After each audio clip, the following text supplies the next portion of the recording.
Victorian Short Stories. Tales of Courtship, by Hubert Crackanthorpe, et al. Angela, An Inverted Love Story, by William Schwenk Gilbert. From the Century Magazine, September 1890. I am a poor paralysed fellow, who, for many years past, has been confined to a bed or a sofa. For the last 6 years I have occupied a small room, giving on to one of the side canals of Venice, and having no one about me but a deaf old woman, who makes my bed and attends to my food. And there I eke out a poor income of about £30 a year, by making water–colour drawings of flowers and fruit. They are the cheapest models in Venice. And these I send to a friend in London, who sells them to a dealer for small sums. But on the whole I am happy and content. It is necessary that I should describe the position of my room rather minutely.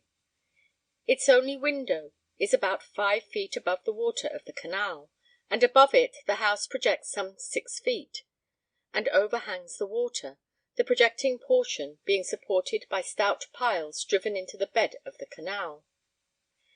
This arrangement has the disadvantage, among others, of so limiting my upward view, that I am unable to see more than about 10 feet of the height of the house immediately opposite to me, although, by reaching as far out of the window as my infirmity will permit, I can see for a considerable distance up and down the canal, which does not exceed 15 feet in width. But although I can see but little of the material house opposite, I can see its reflection upside down in the canal, and I take a good deal of inverted interest in such of its inhabitants as show themselves from time to time, always upside down, on its balconies and in its windows. When I first occupied my room about 6 years ago, my attention was directed to the reflection of a little girl of 13 or so, as nearly as I could judge, who passed every day on a balcony just above the upward range of my limited field of view. She had a glass of flowers and a crucifix on a little table by her side, and as she sat there in fine weather, from early morning until dark, working assiduously all the time, I concluded that she earned her living by needlework. She was certainly an industrious little girl, and, as far as I could judge by her upside-down reflection, neat in her dress and pretty. She had an old mother, an invalid, who on warm days would sit on the balcony with her, and it interested me to see the little maid wrap the old lady in shawls, and bring pillows for her chair, and a stool for her feet, and every now and again lay down her work and kiss and fondle the old lady for half a minute, and then take up her work again.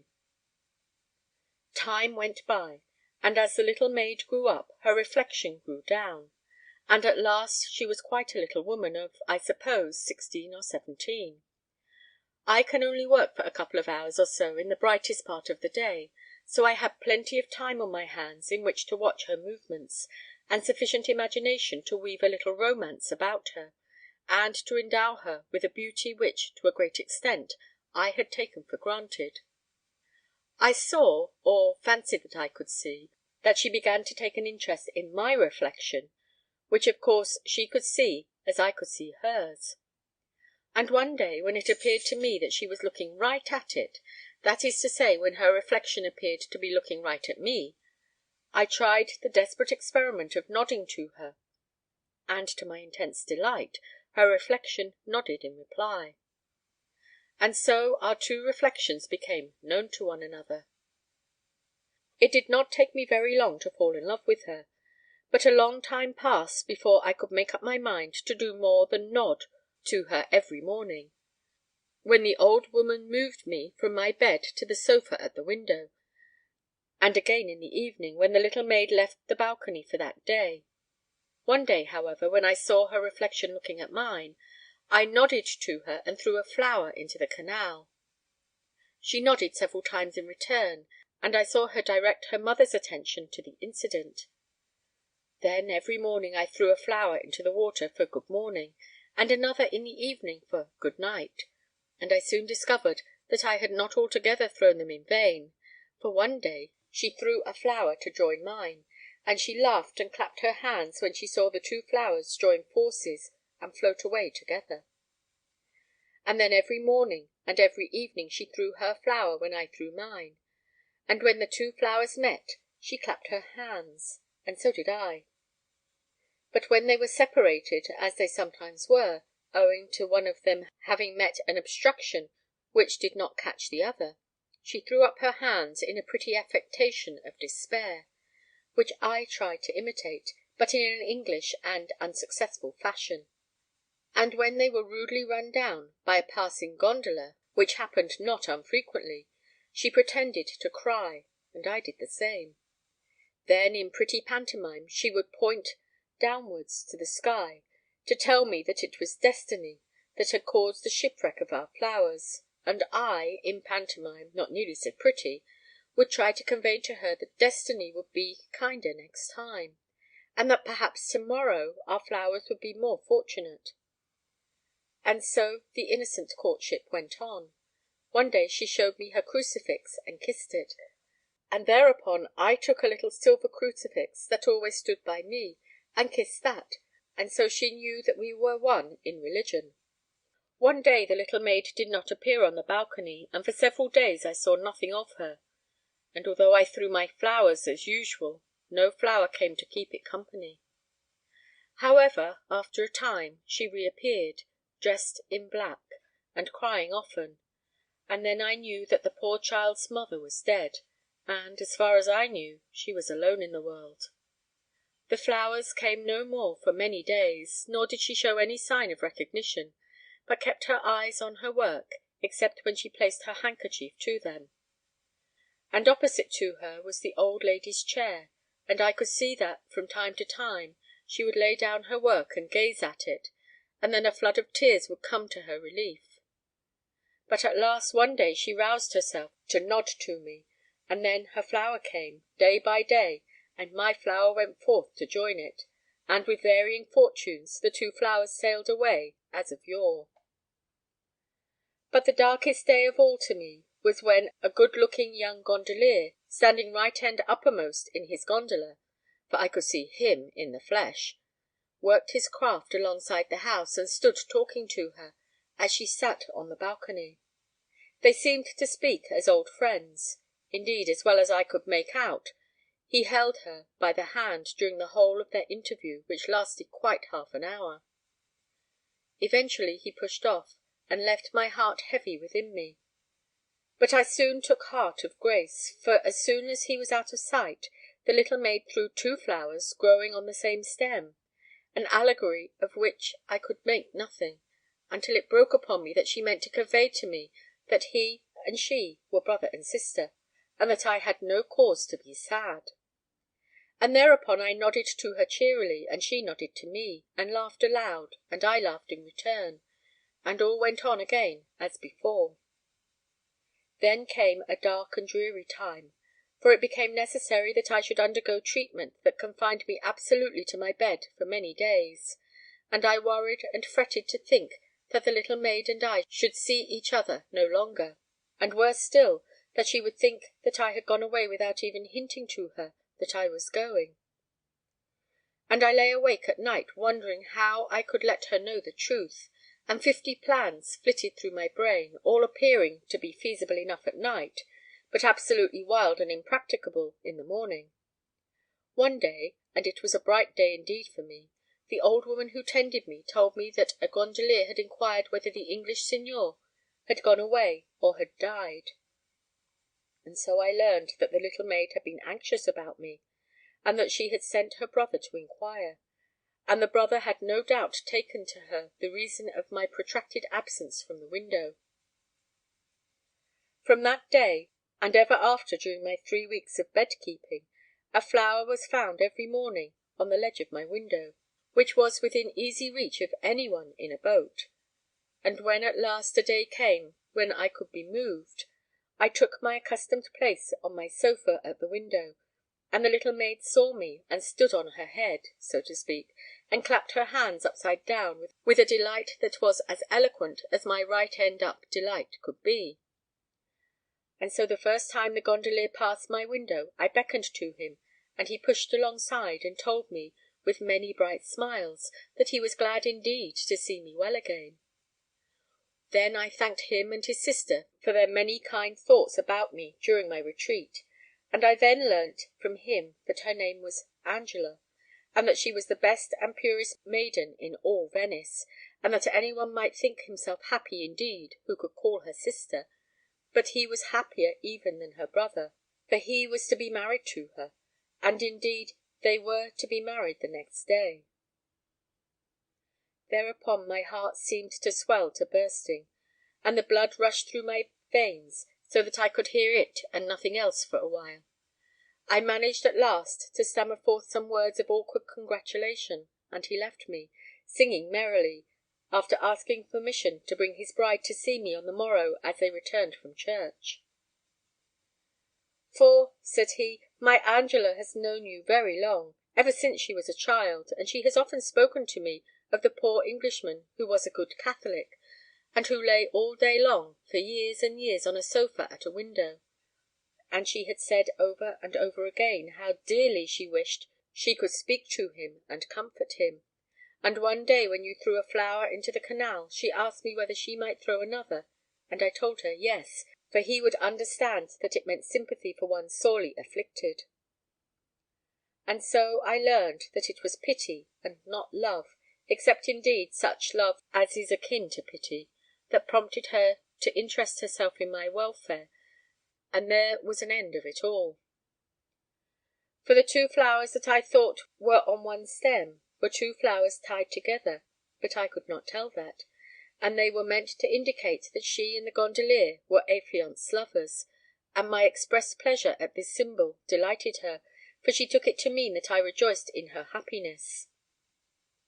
And the next day the gondolier came with a train of other gondoliers, all decked in their holiday garb, and on his gondola sat Angela, happy and blushing at her happiness. Then he and she entered the house in which I dwelt, and came into my room, and it was strange indeed, after so many years of inversion, to see her with her head above her feet. And then she wished me happiness and a speedy restoration to good health, which could never be, and I, in broken words and with tears in my eyes, gave her the little silver crucifix that had stood by my bed on my table for so many years, and Angela took it reverently, and crossed herself, and kissed it, and so departed with her delighted husband. And as I heard the song of the gondoliers as they went their way, the song dying away in the distance as the shadows of the sundown closed around me, I felt that they were singing the requiem of the only love that had ever entered my heart. End of Angela, by William Schwenk Gilbert. The Parson's Daughter of Oxney Colne. Part 1. The prettiest scenery in all England, and if I am contradicted in that assertion, I will say in all Europe, is in Devonshire, on the southern and south-eastern skirts of Dartmoor, where the rivers Dart and Avon and Tyne form themselves, and where the broken moor is half cultivated, and the wild-looking uplands fields are half moor. In making this assertion I am often met with much doubt, but it is by persons who do not really know the locality. Men and women talk to me on the matter who have travelled down the line of railway from Exeter to Plymouth, who have spent a fortnight at Torquay, and perhaps made an excursion from Tavistock to the convict prison on Dartmoor. But who knows the glories of Chagford? Who has walked through the parish of Mannerton? Who is conversant with Lustley Cleeves and Withycombe in the Moor? Who has explored Holne Chase? Gentle reader, believe me that you will be rash in contradicting me, unless you have done these things. There or thereabouts, I will not say by the waters of which little river it is washed, is the parish of Oxney Colne. And for those who would wish to see all the beauties of this lovely country, a sojourn in Oxney Colne would be most desirable, seeing that the sojourner would then be brought nearer to all that he would delight to visit, than at any other spot in the country. But there is an objection to any such arrangement. There are only 2 decent houses in the whole parish, and these are, or were when I knew the locality, small and fully occupied by their possessors. The larger and better is the parsonage, in which lived the parson and his daughter, and the smaller is the freehold residence of a certain Miss Le Smyrger, who owned a farm of 100 acres, which was rented by one Farmer Cloysey, and who also possessed some 30 acres round her own house, which she managed herself, regarding herself to be quite as great in cream as Mr. Cloysey, and altogether superior to him in the article of cider. "But you has to pay no rent, miss," Farmer Cloysey would say; and when Miss Le Smyrger expressed this opinion of her art in a manner too defiant, "You pays no rent, or you couldn't do it." Miss Le Smyrger was an old maid, with a pedigree and blood of her own, 130 acres of fee simple land on the borders of Dartmoor, 50 years of age, a constitution of iron, and an opinion of her own on every subject under the sun. And now for the parson and his daughter. The parson's name was Woolsworthy, or Woolsworthy, as it was pronounced by all those who lived around him, the Reverend Saul Woolsworthy, and his daughter was Patience Woolsworthy, or Miss Patty, as she was known to the Devonshire world of those parts. That name of Patience had not been well chosen for her, for she was a hot-tempered damsel, warm in her convictions, and inclined to express them freely. She had but 2 closely intimate friends in the world, and by both of them this freedom of expression had been fully permitted to her since she was a child. Miss Le Smyrger and her father were well accustomed to her ways, and on the whole well satisfied with them. The former was equally free and equally warm-tempered as herself, and as Mr. Woolsworthy was allowed by his daughter to be quite paramount on his own subject, for he had a subject, he did not object to his daughter being paramount on all others. A pretty girl was Patience Woolsworthy at the time of which I am writing, and one who possessed much that was worthy of remark and admiration had she lived where beauty meets with admiration, or where force of character is remarked. But at Oxney Colne, on the borders of Dartmoor, there were few to appreciate her, and it seemed as though she herself had but little idea of carrying her talent further afield, so that it might not remain for ever wrapped in a blanket. She was a pretty girl, tall and slender, with dark eyes and black hair. Her eyes were perhaps too round for regular beauty, and her hair was perhaps too crisp. Her mouth was large and expressive, her nose was finely formed, though a critic in female form might have declared it to be somewhat broad. But her countenance altogether was very attractive, if only it might be seen with that resolution for dominion which occasionally marred it, though sometimes it even added to her attractions. It must be confessed on behalf of Patience Woolsworthy that the circumstances of her life had peremptorily called upon her to exercise dominion. She had lost her mother when she was 16, and had had neither brother nor sister. She had no neighbours near her, fit either from education or rank to interfere in the conduct of her life, excepting always Miss Le Smyrger. Miss Le Smyrger would have done anything for her, including the whole management of her morals, and of the parsonage household, had Patience been content with such an arrangement. But much as Patience had ever loved Miss Le Smyrger, she was not content with this, and therefore she had been called on to put forth a strong hand of her own. She had put forth this strong hand early, and hence had come the character which I am attempting to describe. But I must say on behalf of this girl that it was not only over others that she thus exercised dominion. In acquiring that power she had also acquired the much greater power of exercising rule over herself. But why should her father have been ignored in these family arrangements? Perhaps it may almost suffice to say that of all living men her father was the man best conversant with the antiquities of the county in which he lived. He was the Jonathan Oldbuck of Devonshire, and especially of Dartmoor, but without that decision of character which enabled Oldbuck to keep his womenfolk in some kind of subjection, and probably enabled him also to see that his weekly bill did not pass their proper limits. Our Mr. Oldbuck of Oxney Colne was sadly deficient in these respects. As a parish pastor with but a small cure, he did his duty with sufficient energy to keep him, at any rate, from reproach. He was kind and charitable to the poor, punctual in his services, forbearing with the farmers around him, mild with his brother clergymen, and indifferent to aught that bishop or archdeacon might think or say of him. I do not name this latter attribute as a virtue, but as a fact. But all these points were as nothing in the known character of Mr. Woolsworthy of Oxney Colne. He was the antiquarian of Dartmoor. That was his line of life. It was in that capacity that he was known to the Devonshire world.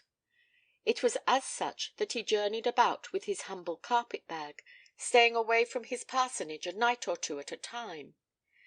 It was in that character that he received now and again stray visitors in the single spare bedroom, not friends asked to see him and his girl because of their friendship, but men who knew something as to this buried stone, or that old landmark. In all these things his daughter let him have his own way, assisting and encouraging him.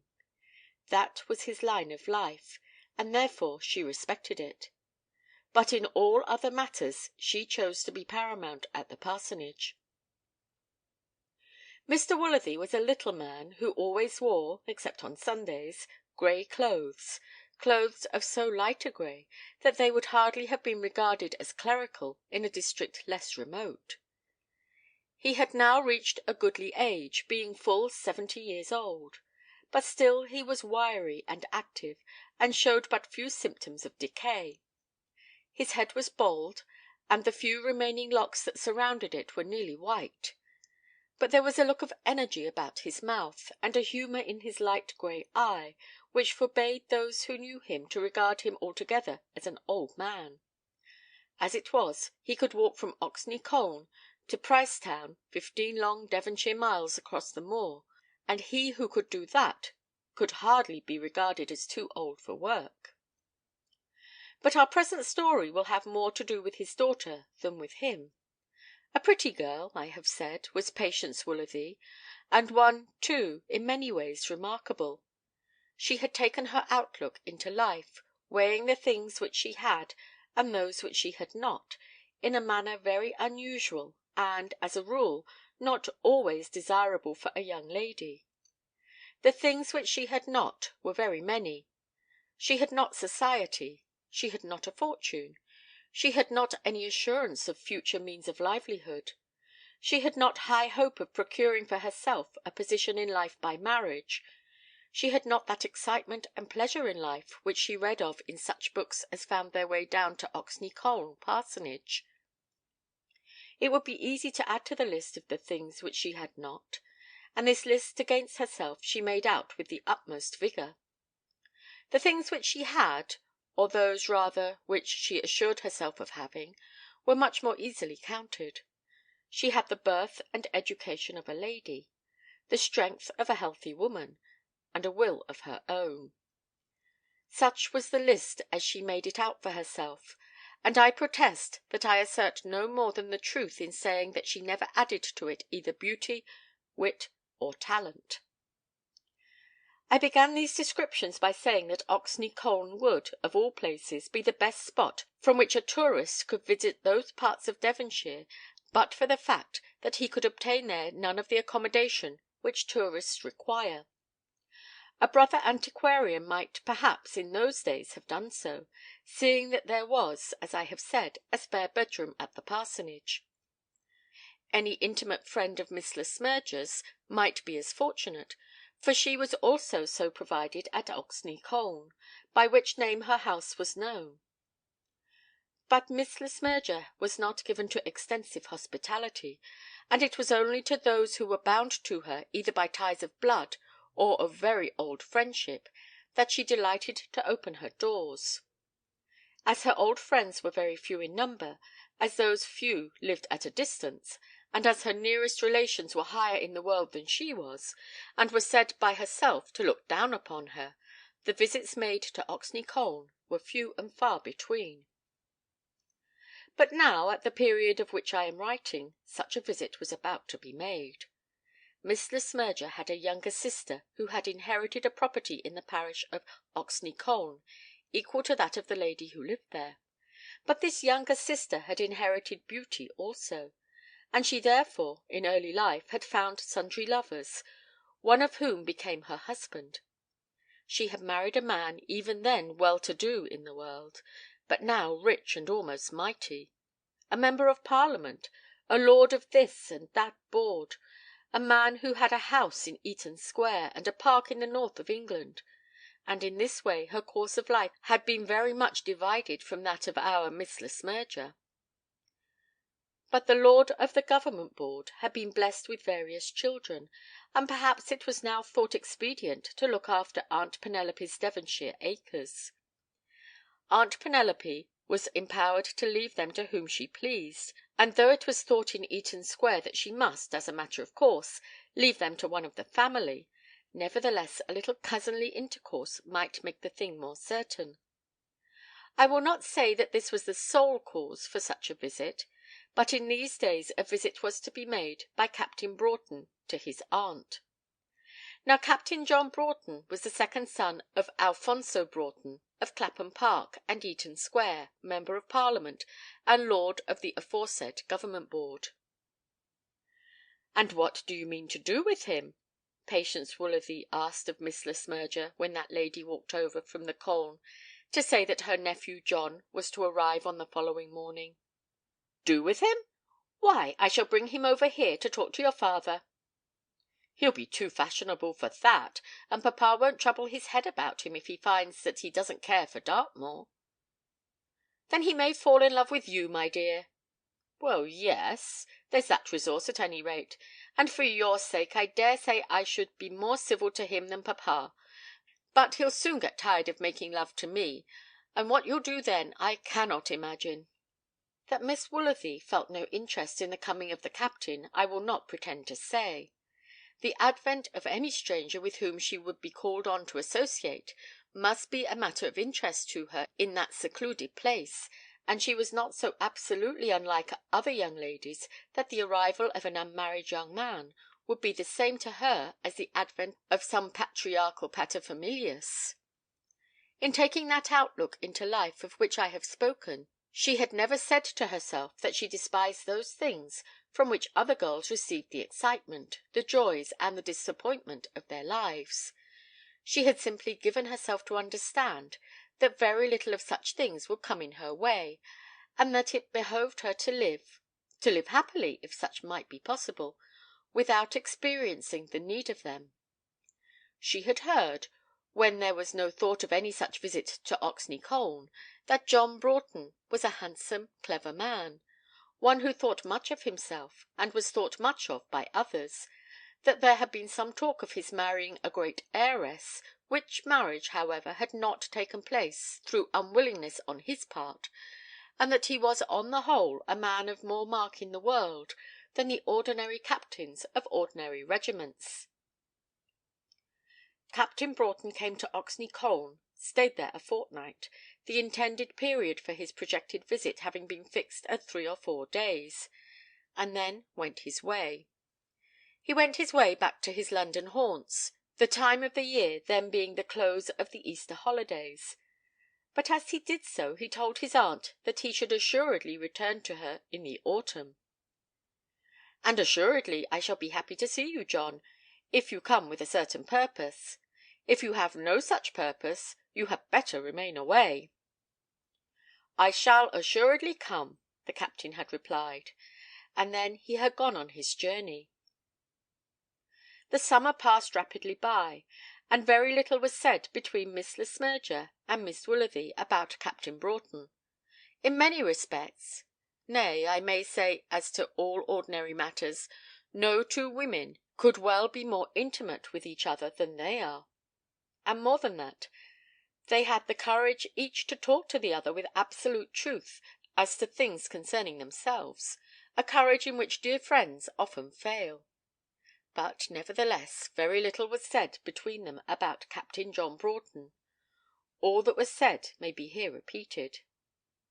"John says that he shall return here in August," Miss Le Smyrger said, as Patience was sitting with her in the parlour at Oxney Colne on the morning after that gentleman's departure.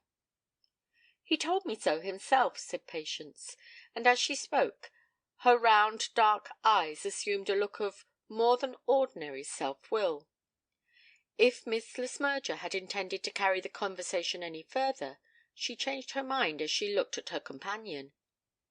Then, as I said, the summer ran by, and towards the close of the warm dry days of July, Miss Le Smyrger, sitting in the same chair in the same room, again took up the conversation.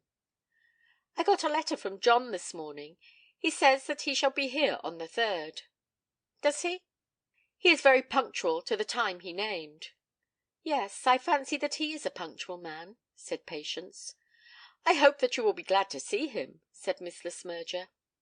"Very glad to see him," said Patience, with a bold, clear voice, and then the conversation was again dropped, and nothing further was said till after Captain Broughton's second arrival in the parish.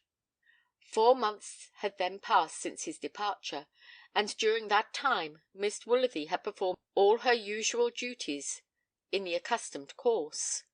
No one could discover that she had been less careful in her household matters than had been her wont, less willing to go among her poor neighbours, or less assiduous in her attentions to her father. But not the less was there a feeling in the minds of those around her that some great change had come upon her.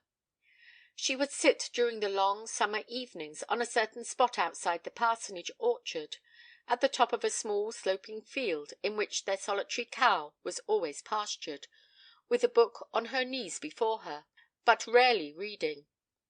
There she would sit, with the beautiful view down to the winding river below her, watching the setting sun, and thinking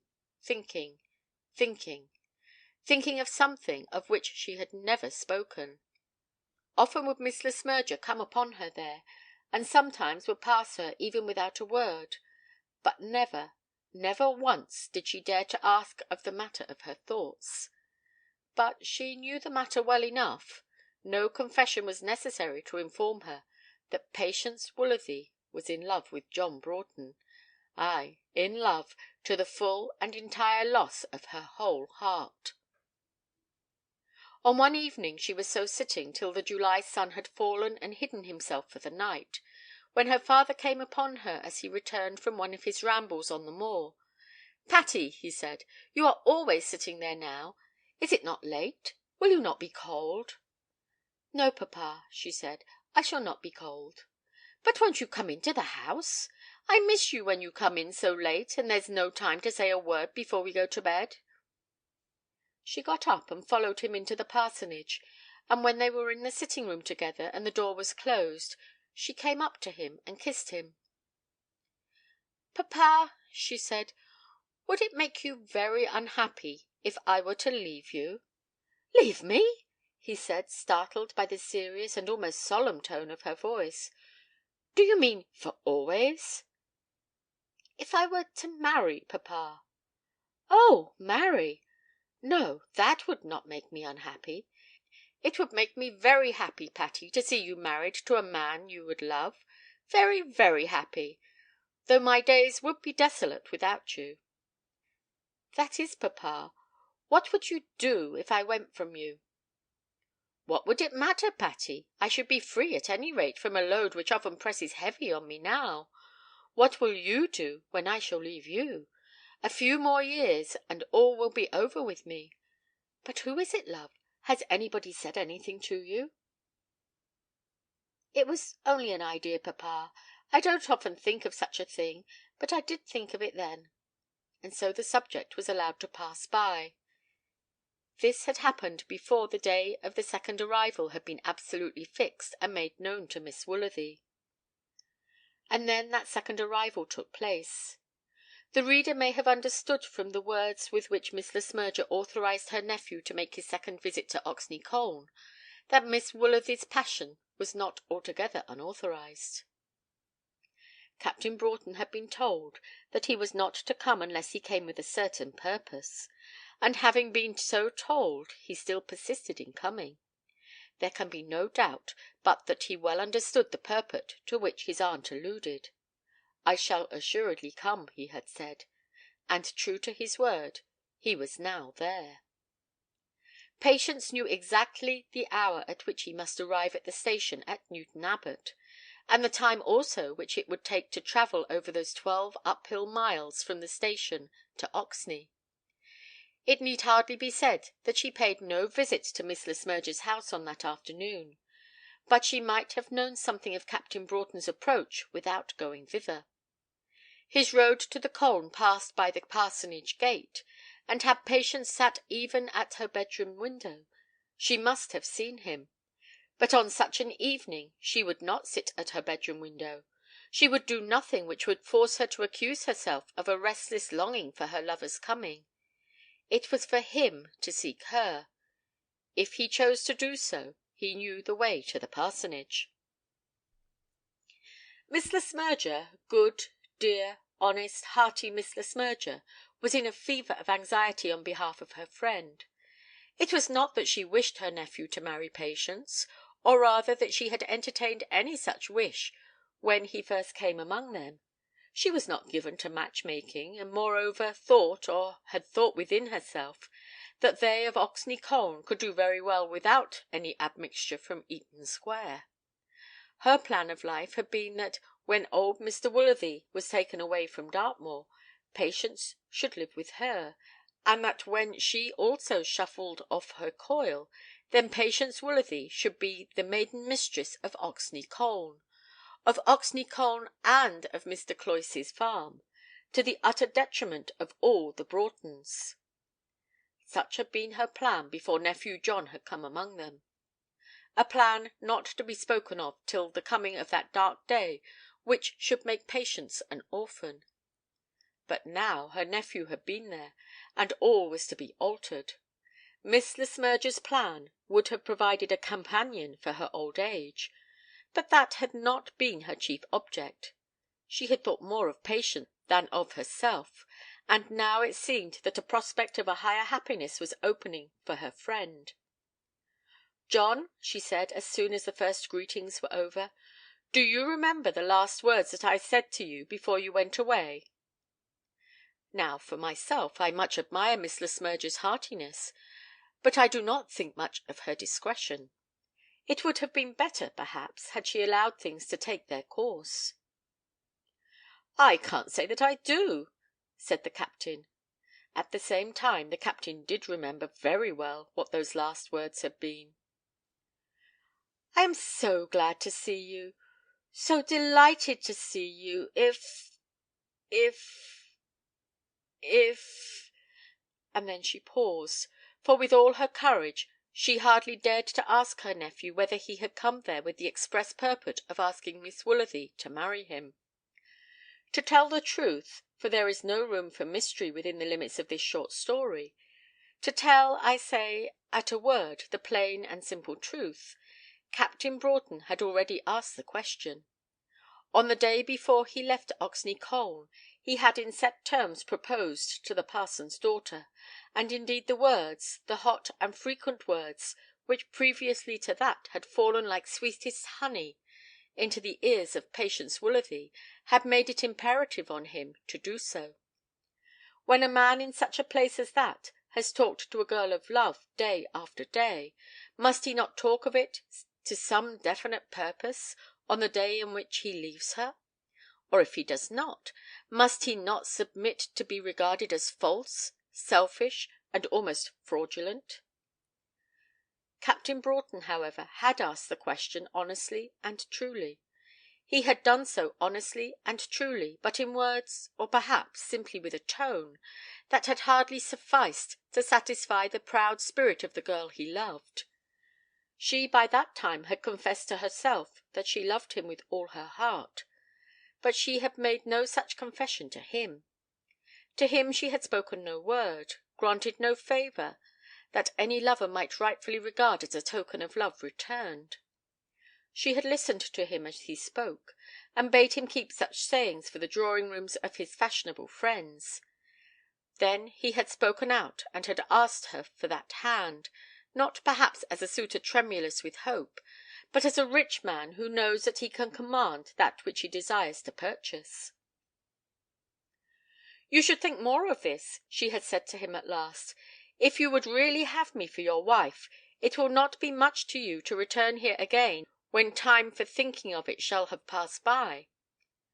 With these words she had dismissed him, and now he had again come back to Oxney Colne.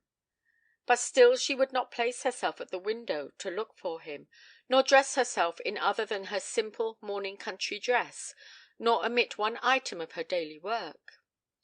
If he wished to take her at all, he should wish to take her as she really was, in her plain country life. But he should take her also with full observance of all those privileges which maidens are allowed to claim from their lovers. He should curtail no ceremonious observance because she was the daughter of a poor country parson who would come to him without a shilling, whereas he stood high in the world's books. He had asked her to give him all that she had, and that all she was ready to give, without stint. But the gift must be valued before it could be given or received. He also was to give her as much, and she would accept it as being beyond all price, but she would not allow that that which was offered to her was in any degree the more precious because of his outward worldly standing. End of The Parson's Daughter of Oxney Colne by Anthony Trollope. Part 1. The Parson's Daughter of Oxney Colne. Part 2. She would not pretend to herself that she thought he would come to her that afternoon, and therefore she busied herself in the kitchen and about the house, giving directions to her two maids, as though the day would pass as all other days did pass in that household. They usually dined at 4, and she rarely, in these summer months, went far from the house before that hour. At 4 precisely she sat down with her father, and then said that she was going up as far as Helpholme after dinner. Helpholme was a solitary farmhouse in another parish, on the border of the moor, and Mr. Woolsworthy asked her whether he should accompany her. "Do, papa," she said, "if you are not too tired." And yet she had thought how probable it might be that she should meet John Broughton on her walk. And so it was arranged. But just as dinner was over, Mr. Woolsworthy remembered himself. "Gracious me," he said, "how my memory is going! Gribbles from Ivybridge and old John Poulter from Bovey are coming to meet here by appointment. You can't put Helpholme off till to-morrow?" Patience, however, never put off anything, and therefore at 6 o'clock, when her father had finished his slender modicum of toddy, she tied on her hat and went on her walk. She started forth with a quick step, and left no word to say by which route she would go. As she passed up along the little lane which led towards Oxney Colne, she would not even look to see if he was coming towards her, and when she left the road, passing over a stone stile into a little path which ran first through the upland fields, and then across the moor-ground towards Helpholme, she did not look back once, or listen for his coming step. She paid her visit, remaining upwards of an hour with the old bedridden mother of the farmer of Helpholme. "God bless you, my darling," said the old lady as she left her, "and send you some one to make your own path bright and happy through the world." These words were still ringing in her ears with all their significance, as she saw John Broughton waiting for her at the first stile which she had to pass after leaving the farmer's haggard. "Patty," he said, as he took her hand and held it close within both his own, "what a chase I have had after you!" "And who asked you, Captain Broughton?" she asked, smiling. "If the journey was too much for your poor London strength, could you not have waited till to-morrow morning, when you would have found me at the parsonage?" But she did not draw her hand away from him, or in any way pretend that he had not a right to accost her as a lover.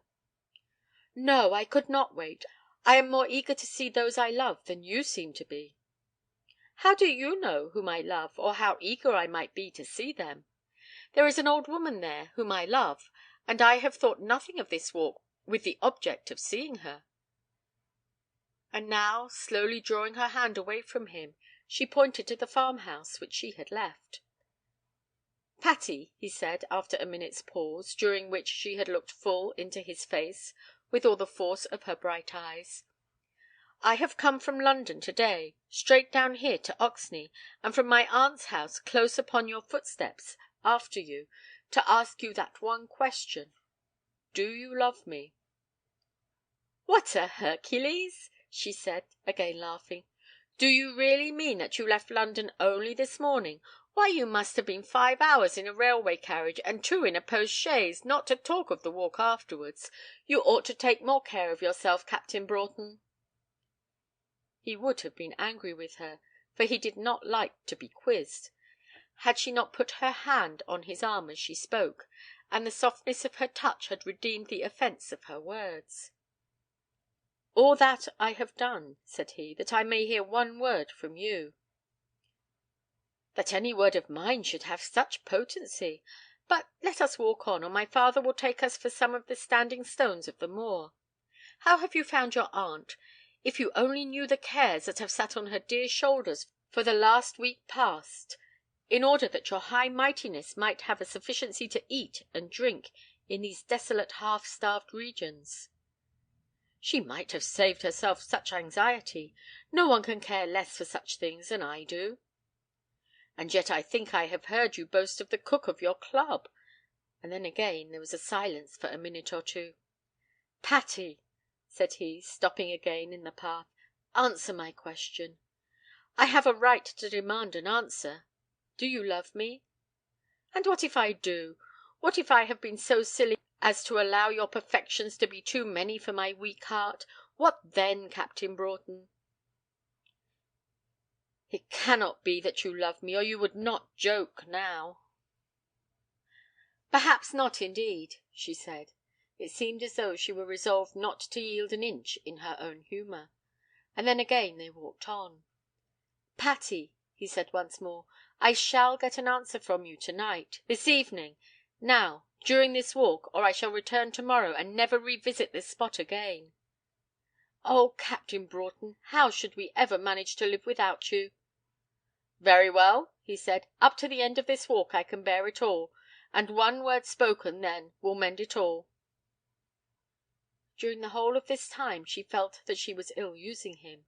She knew that she loved him with all her heart, that it would nearly kill her to part with him, that she had heard his renewed offer with an ecstasy of joy. She acknowledged to herself that he was giving proof of his devotion as strong as any which a girl could receive from her lover, and yet she could hardly bring herself to say the word he longed to hear. That word once said, and then she knew that she must succumb to her love for ever. That word once said, and there would be nothing for her but to spoil him with her idolatry. That word once said, and she must continue to repeat it into his ears, till perhaps he might be tired of hearing it. And now he had threatened her, and how could she speak it after that? She certainly would not speak it unless he asked her again without such threat. And so they walked on again in silence. "Patty," he said at last, "by the heavens above, you shall answer me. Do you love me?" She now stood still, and almost trembled as she looked up into his face. She stood opposite to him for a moment, and then placing her 2 hands on his shoulders, she answered him. "I do, I do, I do," she said, "with all my heart, with all my heart, with all my heart and strength." And then her head fell upon his breast. Captain Broughton was almost as much surprised as delighted by the warmth of the acknowledgment made by the eager–hearted, passionate girl whom he now held within his arms. She had said it now. The words had been spoken, and there was nothing for her but to swear to him over and over again with her sweetest oaths that those words were true, true as her soul. And very sweet was the walk down from thence to the parsonage gate. He spoke no more of the distance of the ground, or the length of his day's journey. but he stopped her at every turn, that he might press her arm the closer to his own, that he might look into the brightness of her eyes, and prolong his hour of delight. There were no more gibes now on her tongue, no raillery at his London finery, no laughing comments on his coming and going. With downright honesty she told him everything: how she had loved him before her own heart was warranted in such a passion; how, with much thinking, she had resolved that it would be unwise to take him at his first word, and had thought it better that he should return to London, and then think it over; how she had almost repented of her courage when she had feared, during those long summer days, that he would forget her, and how her heart had leapt for joy when her old friend had told her that he was coming. "And yet," said he, "you were not glad to see me." "Oh, was I not glad? You cannot understand the feelings of a girl who has lived secluded as I have done. Glad is no word for the joy I felt. But it was not seeing you that I cared for so much. It was the knowledge that you were near me once again. I almost wished now that I had not seen you till to-morrow." But as she spoke she pressed his arm, and this caress gave the lie to her last words. "No, do not come in to-night," she said, when she reached the little wicket that led up to the parsonage. "Indeed you shall not. I could not behave myself properly if you did." "But I don't want you to behave properly." "Oh, I am to keep that for London, am I? But nevertheless, Captain Broughton, I will not invite you either to tea or to supper to-night." "Surely I may shake hands with your father?" "Not to-night, not till—" "John, I may tell him, may I not? I must tell him at once." "Certainly," said he. "And then you shall see him to–morrow. Let me see, at what hour shall I bid you come?" "To breakfast." "No, indeed. What on earth would your aunt do with her broiled turkey and the cold pie? I have got no cold pie for you. I hate cold pie." "What a pity! But, John, I should be forced to leave you directly after breakfast. Come down at 2 or 3, and then I will go back with you to Aunt Penelope. I must see her to–morrow." And so at last the matter was settled, and the happy captain, as he left her, was hardly resisted in his attempt to press her lips to his own. When she entered the parlour in which her father was sitting, there still with Gribbles and Poulter discussing some knotty point of Devon law, so Patience took off her hat and sat herself down, waiting till they should go. For full an hour she had to wait, and then Gribbles and Poulter did go. But it was not in such matters as this that Patience Woolsworthy was impatient. She could wait, and wait, and wait, curbing herself for weeks and months, while the thing waited for was in her eyes good. But she could not curb her hot thoughts or her hot words when things came to be discussed which she did not think to be good. "Papa," she said, when Gribbles' long–drawn last word had been spoken at the door, "do you remember how I asked you the other day what you would say if I were to leave you?" "Yes, surely," he replied, looking up at her in astonishment. "I am going to leave you now," she said. "Dear, dearest father, how am I to go from you?" "Going to leave me?" said he, thinking of her visit to Helpholme, and thinking of nothing else. Now there had been a story about Helpholme. That bedridden old lady there had a stalwart son, who was now the owner of the Helpholme pastures; but though owner in fee of all those wild acres, and of the cattle which they supported, he was not much above the farmers around him, either in manners or education. He had his merits, however, for he was honest, well–to–do in the world, and modest withal. How strong love had grown up, springing from neighbourly kindness, between our Patience and his mother, it needs not here to tell; but rising from it had come another love, or an ambition which might have grown to love. The young man, after much thought, had not dared to speak to Miss Woolsworthy, but had sent a message by Miss Le Smyrger. If there could be any hope for him, he would present himself as a suitor, on trial.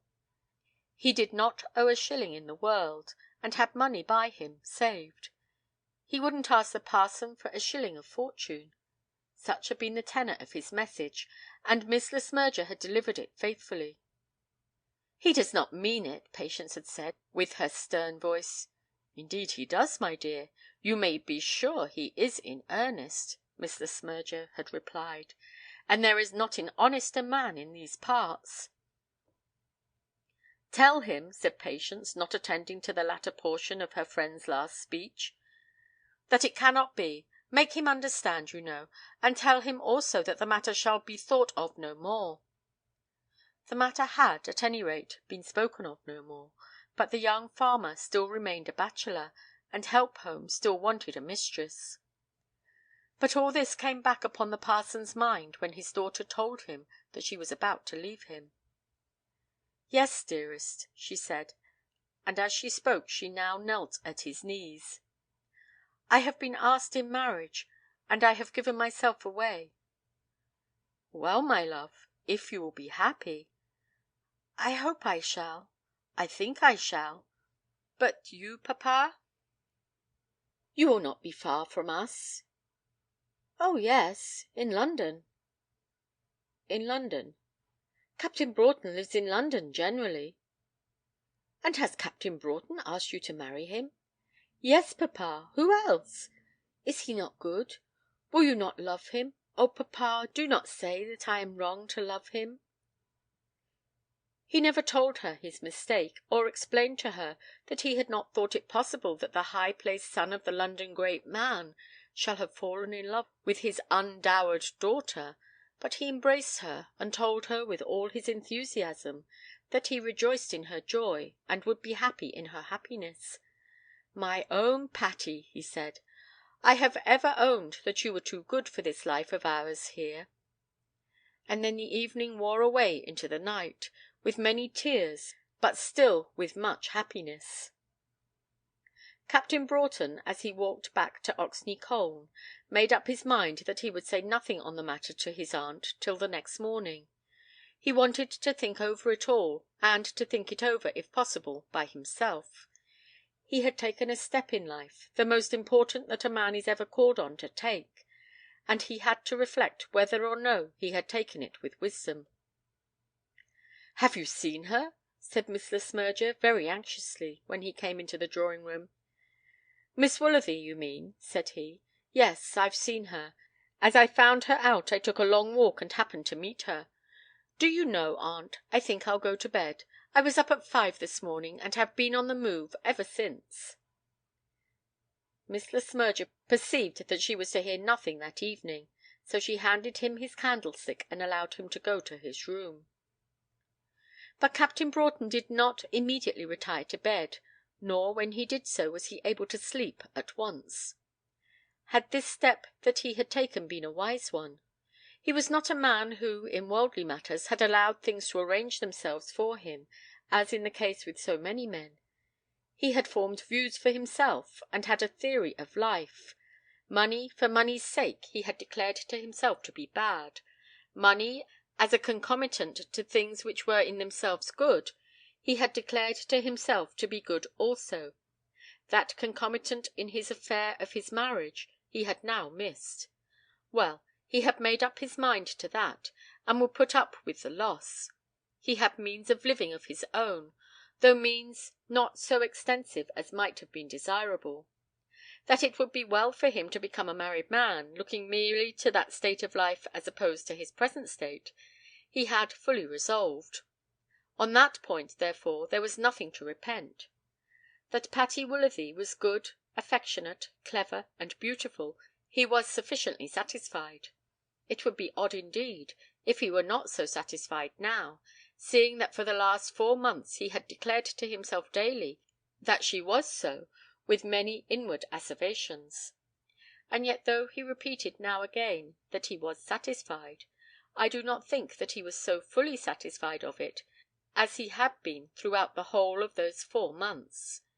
It is sad to say so, but I fear that such was the case.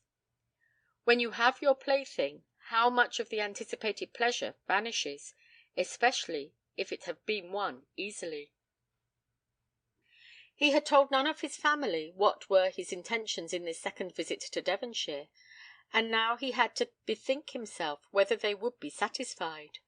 What would his sister say, she who had married the Honourable Augustus Gumbleton, gold-stick in waiting to her Majesty's Privy Council? Would she receive Patience with open arms, and make much of her about London? And then how far would London suit Patience, or would Patience suit London? There would be much for him to do in teaching her, and it would be well for him to set about the lesson without loss of time. So far he got that night, but when the morning came he went a step further, and began mentally to criticise her manner to himself. It had been very sweet, that warm, that full, that ready declaration of love. Yes, it had been very sweet. But when, after her little jokes, she did confess her love, had she not been a little too free for feminine excellence? A man likes to be told that he is loved, but he hardly wishes that the girl he is to marry should fling herself at his head. Ah me! Yes, it was thus he argued to himself, as on that morning he went through the arrangements of his toilet. Then he was a brute, you say, my pretty reader. I have never said that he was not a brute, but this I remark, that many such brutes are to be met with in the beaten paths of the world's high highway, when Patience Woolsworthy had answered him coldly, bidding him go back to London and think over his love, while it seemed from her manner that, at any rate, as yet she did not care for him, while he was absent from her, and therefore longing for her, the possession of her charms, her talent, and bright honesty of purpose had seemed to him a thing most desirable. Now they were his own. They had, in fact, been his own from the first. The heart of this country-bred girl had fallen at the first word from his mouth. Had she not confessed to him? She was very nice indeed. He loved her dearly, but had he not sold himself too cheaply? I by no means say that he was not a brute, but whether brute or no, he was an honest man, and had no remotest dream, either then, on that morning, or during the following days, on which such thoughts pressed more thickly on his mind, of breaking away from his pledged word.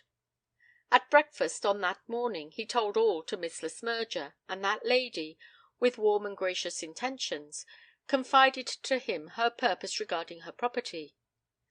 "I have always regarded Patience as my heir," she said, "and shall do so still." "Oh, indeed," said Captain Broughton. "But it is a great, great pleasure to me to think that she will give back the little property to my sister's child. You will have your mother's, and thus it will all come together again." "Ah," said Captain Broughton. He had his own ideas about property, and did not, even under existing circumstances, like to hear that his aunt considered herself at liberty to leave the acres away to one who was by blood quite a stranger to the family. "Does Patience know of this?" he asked. "Not a word," said Miss Le Smyrger, and then nothing more was said upon the subject.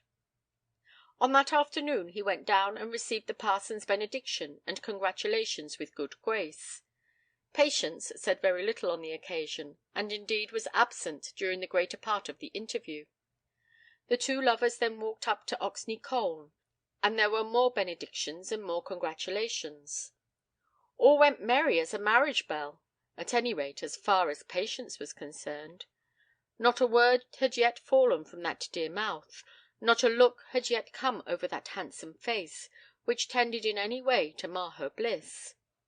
Her first day of acknowledged love was a day altogether happy, and when she prayed for him, as she knelt beside her bed, there was no feeling in her mind that any fear need disturb her joy.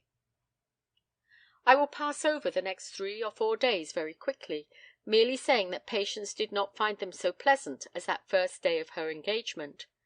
There was something in her lover's manner, something which at first she could not define, which by degrees seemed to grate against her feelings. He was sufficiently affectionate, that being a matter on which she did not require much demonstration, but joined to his affection there seemed to be, she hardly liked to suggest to herself a harsh word, But could it be possible that he was beginning to think that she was not good enough for him? And then she asked herself the question, was she good enough for him? If there were any doubt about that, the match should be broken off, though she tore her own heart out in the struggle. The truth, however, was this, that he had begun that teaching which he had already found to be so necessary. Now, had anyone essayed to teach Patience German or mathematics with that young lady's free consent, I believe she would have been found a meek scholar. But it was not probable that she would be meek when she found a self-appointed tutor teaching her manners and conduct without her consent. So matters went on for 4 or 5 days, and on the evening of the 5th day Captain Broughton and his aunt drank tea at the parsonage. Nothing very especial occurred, but as the parson and Miss Le Smyrger insisted on playing backgammon with devoted perseverance during the whole evening, Broughton had a good opportunity of saying a word or two about those changes in his lady-love which a life in London would require, and some word he said also, some single slight word, as to the higher station in life to which he would exalt his bride. Patience bore it, for her father and Miss Le Smyrger were in the room. She bore it well, speaking no syllable of anger, and enduring for the moment the implied scorn of the old parsonage. Then the evening broke up, and Captain Broughton walked back to Oxney Colne with his aunt. "Patty," her father said to her before they went to bed, "he seems to me to be a most excellent young man." "Dear papa," she answered, kissing him. "And terribly deep in love," said Mr. Woolsworthy. "Oh, I don't know about that," she answered, as she left him with her sweetest smile. But though she could thus smile at her father's joke, she had already made up her mind that there was still something to be learned as to her promised husband before she could place herself altogether in his hands. She would ask him whether he thought himself liable to injury from this proposed marriage, and though he should deny any such thought, she would know from the manner of his denial what his true feelings were. And he, too, on that night, during his silent walk with Miss Le Smyrger, had entertained some similar thoughts. "I fear she is obstinate," he had said to himself, and then he had half accused her of being sullen also. "If that be her temper, what a life of misery I have before me." "Have you fixed a date yet?" his aunt asked him as they came near to the house.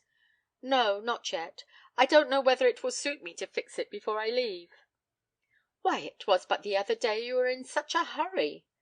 "Ah, yes, I have thought more about it since then." "I should have imagined that this would depend on what Patty thinks," said Miss Le Smyrger, standing up for the privileges of her sex. "It is presumed that the gentleman is always ready as soon as the lady will consent." "Yes, in ordinary cases it is so. But when a girl is taken out of her own sphere—" "Her own sphere! Let me caution you, Master John, not to talk to Patty about her own sphere." "Aunt Penelope, as Patience is to be my wife and not yours, I must claim permission to speak to her on such subjects as may seem suitable to me." And then they parted, not in the best humour with each other. On the following day Captain Broughton and Miss Woolsworthy did not meet till the evening.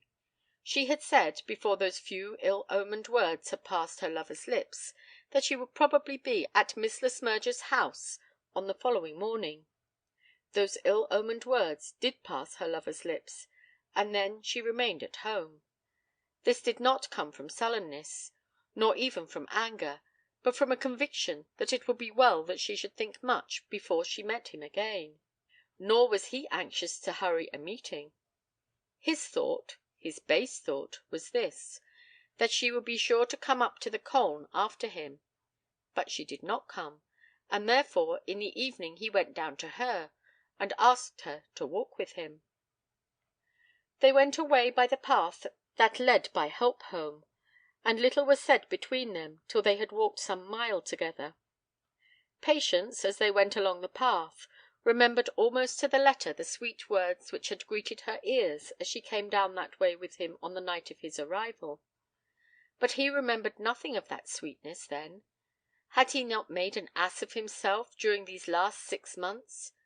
That was the thought which very much had possession of his mind. "Patience," he said at last, having hitherto spoken only an indifferent word now and again since they had left the parsonage, "Patience, I hope you realize the importance of the step which you and I are about to take." "Of course I do," she answered. "What an odd question that is for you to ask." "Because," he said, "sometimes I almost doubt it. It seems to me as though you thought you could remove yourself from here to your new home with no more trouble than when you go from home to the Colne." "Is that meant for a reproach, John?" "No, not for a reproach, but for advice. Certainly not for a reproach." "I am glad of that." "But I should wish to make you think how great is the leap in the world which you are about to take." Then again they walked on for many steps before she answered him. "Tell me then, John," she said, when she had sufficiently considered what words she would speak, and as she spoke a dark bright colour suffused her face, and her eyes flashed almost with anger, "what leap do you mean? Do you mean a leap upwards? Well, yes, I hope it will be so."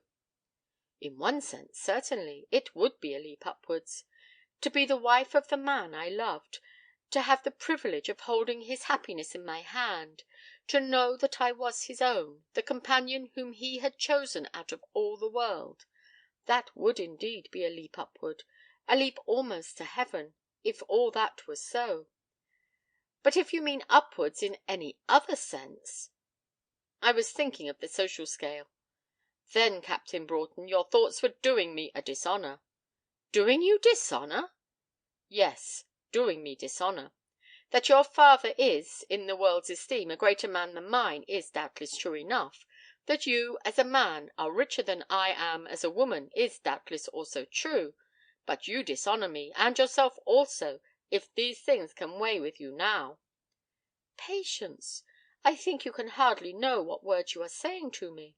"Pardon me, but I think I do. Nothing that you can give me, no gifts of that description, can weigh aught against that which I am giving you. If you had all the wealth and rank of the greatest lord in the land, it would count as nothing in such a scale. If, as I have not doubted, if in return for my heart you have given me yours, then you have paid me fully. But when gifts such as those are going, nothing else can count even as a make-weight." "I do not quite understand you," he answered after a pause. "I fear you are a little high-flown." And then, while the evening was still early, they walked back to the parsonage almost without another word. Captain Broughton at this time had only one more full day to remain at Oxney Colne. On the afternoon following that he was going as far as Exeter, and thence return to London. Of course it was to be expected that the wedding day would be fixed before he went, and much had been said about it during the first day or two of his engagement. Then he had pressed for an early time, and Patience, with a girl's usual diffidence, had asked for some little delay. But now nothing was said on the subject. And how was it probable that such a matter could be settled after such a conversation as that which I have related? That evening Miss Le Smyrger asked whether the day had been fixed.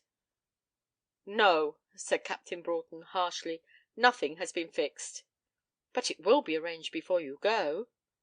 "Probably not," he said, and then the subject was dropped for the time. "John," she said, just before she went to bed, "if there be anything wrong between you and Patience, I conjure you to tell me." "You had better ask her," he replied. "I can tell you nothing."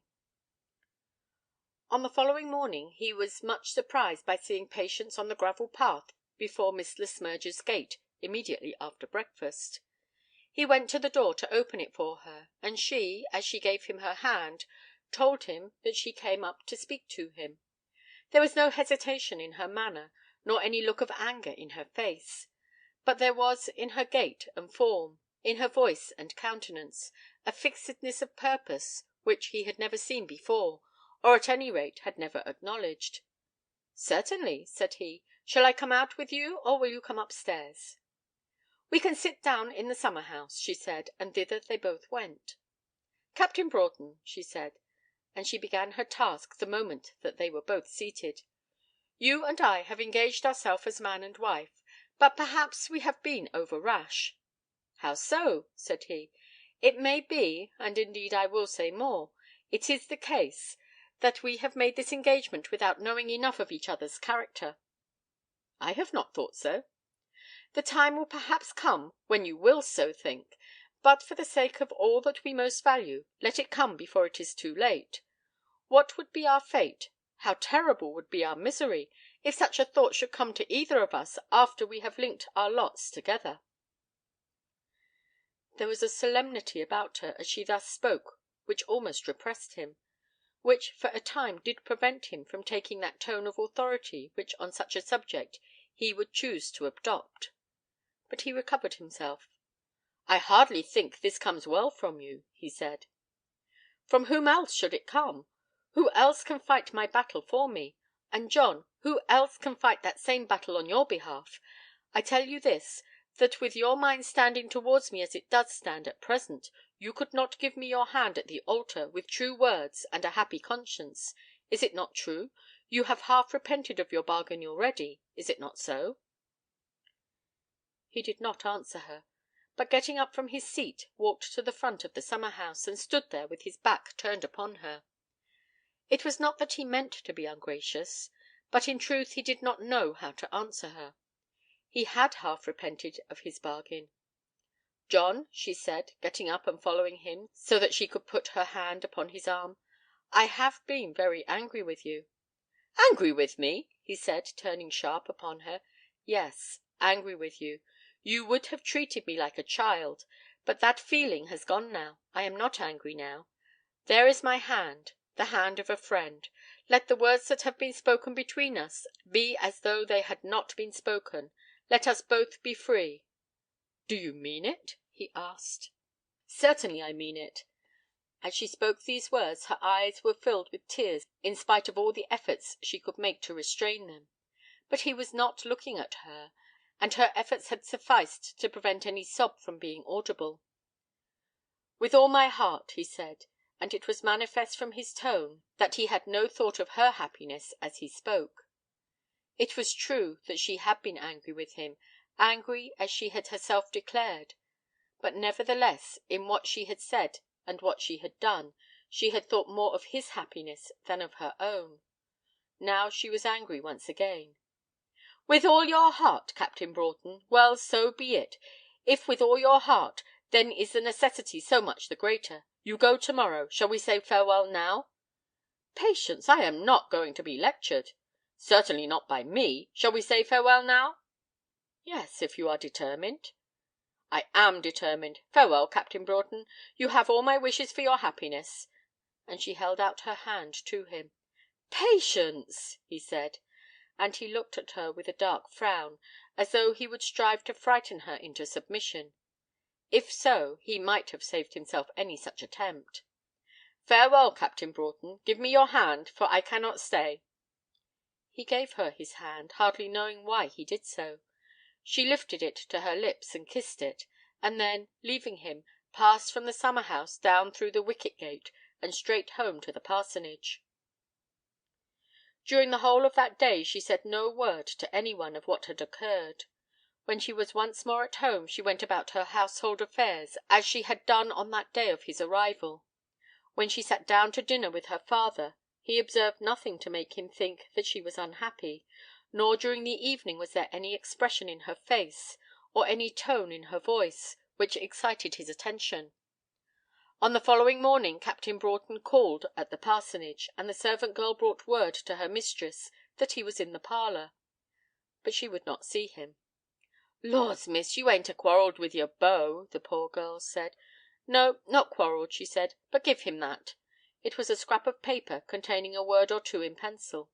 "It is better that we should not meet again. God bless you." And from that day to this, now more than 10 years, they have never met. "Papa," she said to her father that afternoon, "dear papa, do not be angry with me. It is all over between me and John Broughton. Dearest, you and I will not be separated." It would be useless here to tell how great was the old man's surprise, and how true his sorrow. As the tale was told to him, no cause was given for anger with any one. Not a word was spoken against the suitor who had on that day returned to London with a full conviction that now at least he was relieved from his engagement. "Patty, my darling child," he said, "may God grant that it be for the best." "It is for the best," she answered stoutly. "For this place I am fit, and I much doubt whether I am fit for any other." On that day she did not see Miss Le Smyrger, but on the following morning, knowing that Captain Broughton had gone off, having heard the wheels of the carriage as they passed by the parsonage gate on his way to the station, she walked up to the Colne. "He has told you, I suppose?" said she. "Yes," said Miss Le Smyrger, "and I will never see him again unless he asks your pardon on his knees. I have told him so. I would not even give him my hand as he went." "But why so, thou kindest one? The fault was mine more than his." "I understand. I have eyes in my head," said the old maid. "I have watched him for the last 4 or 5 days. If you could have kept the truth to yourself and bade him keep off from you, he would have been at your feet now, licking the dust from your shoes." "But, dear friend, I do not want a man to lick dust from my shoes." "Ah, you are a fool. You do not know the value of your own wealth." "True, I have been a fool. I was a fool to think that one coming from such a life as he has led could be happy with such as I am. I know the truth now. I have bought the lesson dearly, but perhaps not too dearly, seeing that it will never be forgotten." There was but little more said about the matter between our 3 friends at Oxney Colne. What indeed could be said? Miss Le Smyrger for a year or 2 still expected that her nephew would return and claim his bride, but he has never done so, nor has there been any correspondence between them. Patience Woolsworthy had learned her lesson dearly. She had given her whole heart to the man, and though she so bore herself that no one was aware of the violence of her struggle, nevertheless the struggle within her bosom was very violent. She never told herself that she had done wrong. She never regretted her loss, but yet the loss was very hard to bear. He also had loved her, but he was not capable of a love which could much injure his daily peace. Her daily peace was gone for many a day to come. Her father is still living, but there is a curate now in the parish. In conjunction with him and with Miss Le Smyrger, she spends her time in the concerns of the parish. In her own eyes she is a confirmed old maid, and such is my opinion also. The romance of her life was played out in that summer. She never sits now lonely on the hillside thinking how much she might do for one whom she really loved. But with a large heart she loves many, and with no romance she works hard to lighten the burdens of those she loves. As for Captain Broughton, all the world knows that he did marry that great heiress with whom his name was once before connected, and that he is now a useful member of Parliament, working on committees 3 or 4 days a week, with zeal that is indefatigable. Sometimes, not often, as he thinks of Patience Woolsworthy, a smile comes across his face. End of The Parson's Daughter of Oxney Colne, by Anthony Trollope. Part 2. Victorian Short Stories. Tales of Courtship, by Hubert Crackanthorpe et al. Anthony Garstin's Courtship, by Hubert Crackanthorpe. Savoy, July 1896. Section 1. A stampede of huddled sheep, wildly scampering over the slaty shingle, emerged from the leaden mist that muffled the fell top, and a shrill shepherd's whistle broke the damp stillness of the air. And presently a man's figure appeared, following the sheep down the hillside. He halted a moment to whistle curtly to his 2 dogs, who, laying back their ears, chased the sheep at top speed beyond the brow. Then, his hands deep in his pockets, he strode vigorously forward. A streak of white smoke from the toiling train was creeping silently across the distance. The great, grey, desolate undulations of treeless country showed no other sign of life. The sheep hurried in single file along a tiny track worn threadbare amid the brown lumpy grass. and as the man came round the mountain's shoulder a narrow valley opened out beneath him, a scanty patchwork of green fields, and here and there a whitewashed farm, flanked by a dark cluster of sheltering trees. The man walked with a loose, swinging gait. His figure was spare and angular. He wore a battered, black felt hat, and clumsy, iron-bound boots. His clothes were dingy from long exposure to the weather. He had close-set, insignificant eyes, much wrinkled, and stubbly eyebrows streaked with grey. His mouth was close shaven, and drawn by his abstraction into hard and taciturn lines. Beneath his chin bristled an unkempt fringe of sandy-coloured hair. When he reached the foot of the fell, the twilight was already blurring the distance. The sheep scurried, with a noisy rustling, across a flat, swampy stretch, overgrown with rushes, while the dogs headed them towards a gap in a low, ragged wall built of loosely heaped boulders.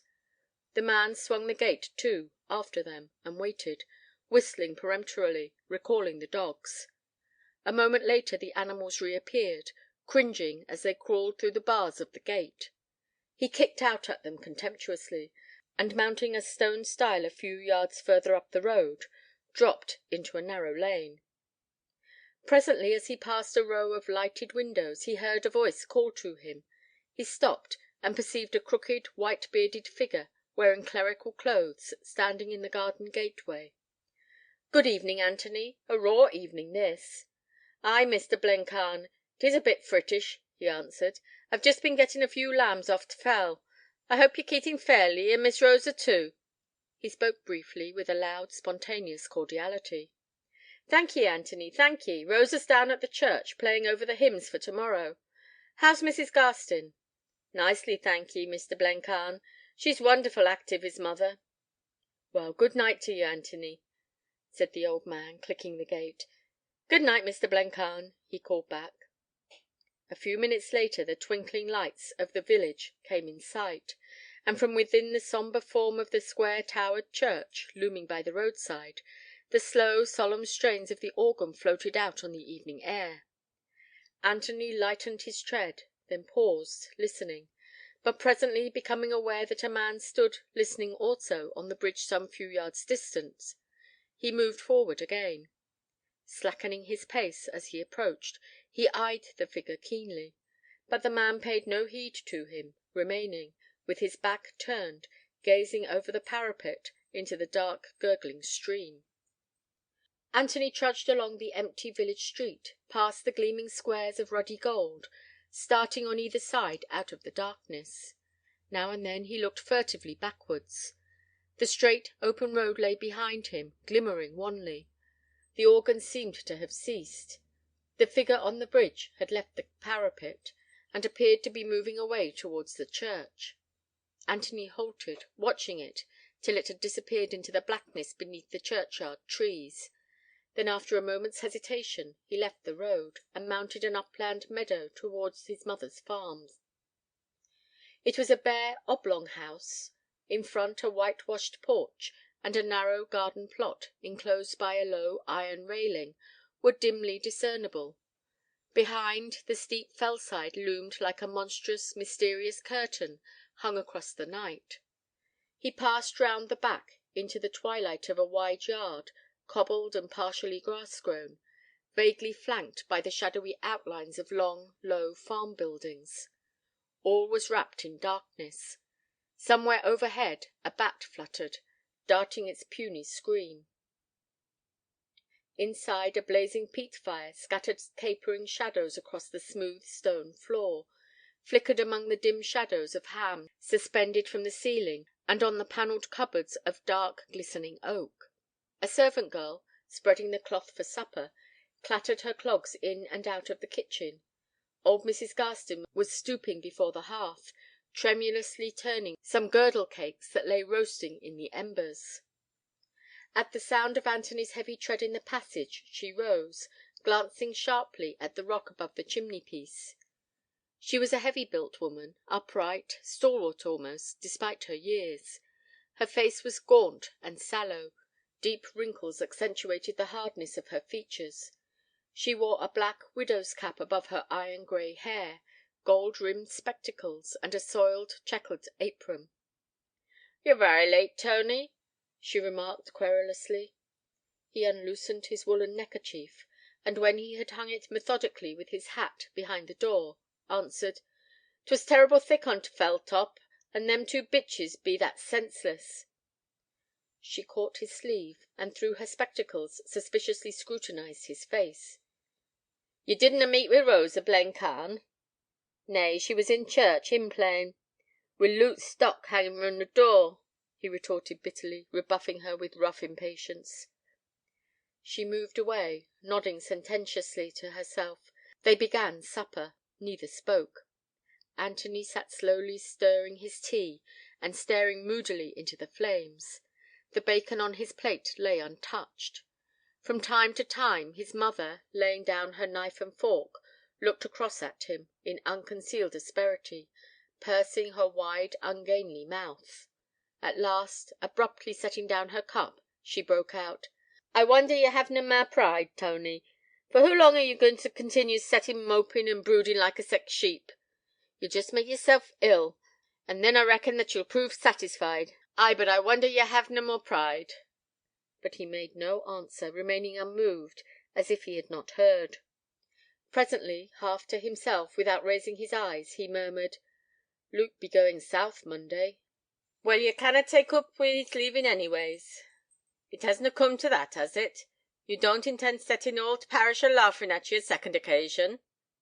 He flushed dully, and bending over his plate, mechanically began his supper.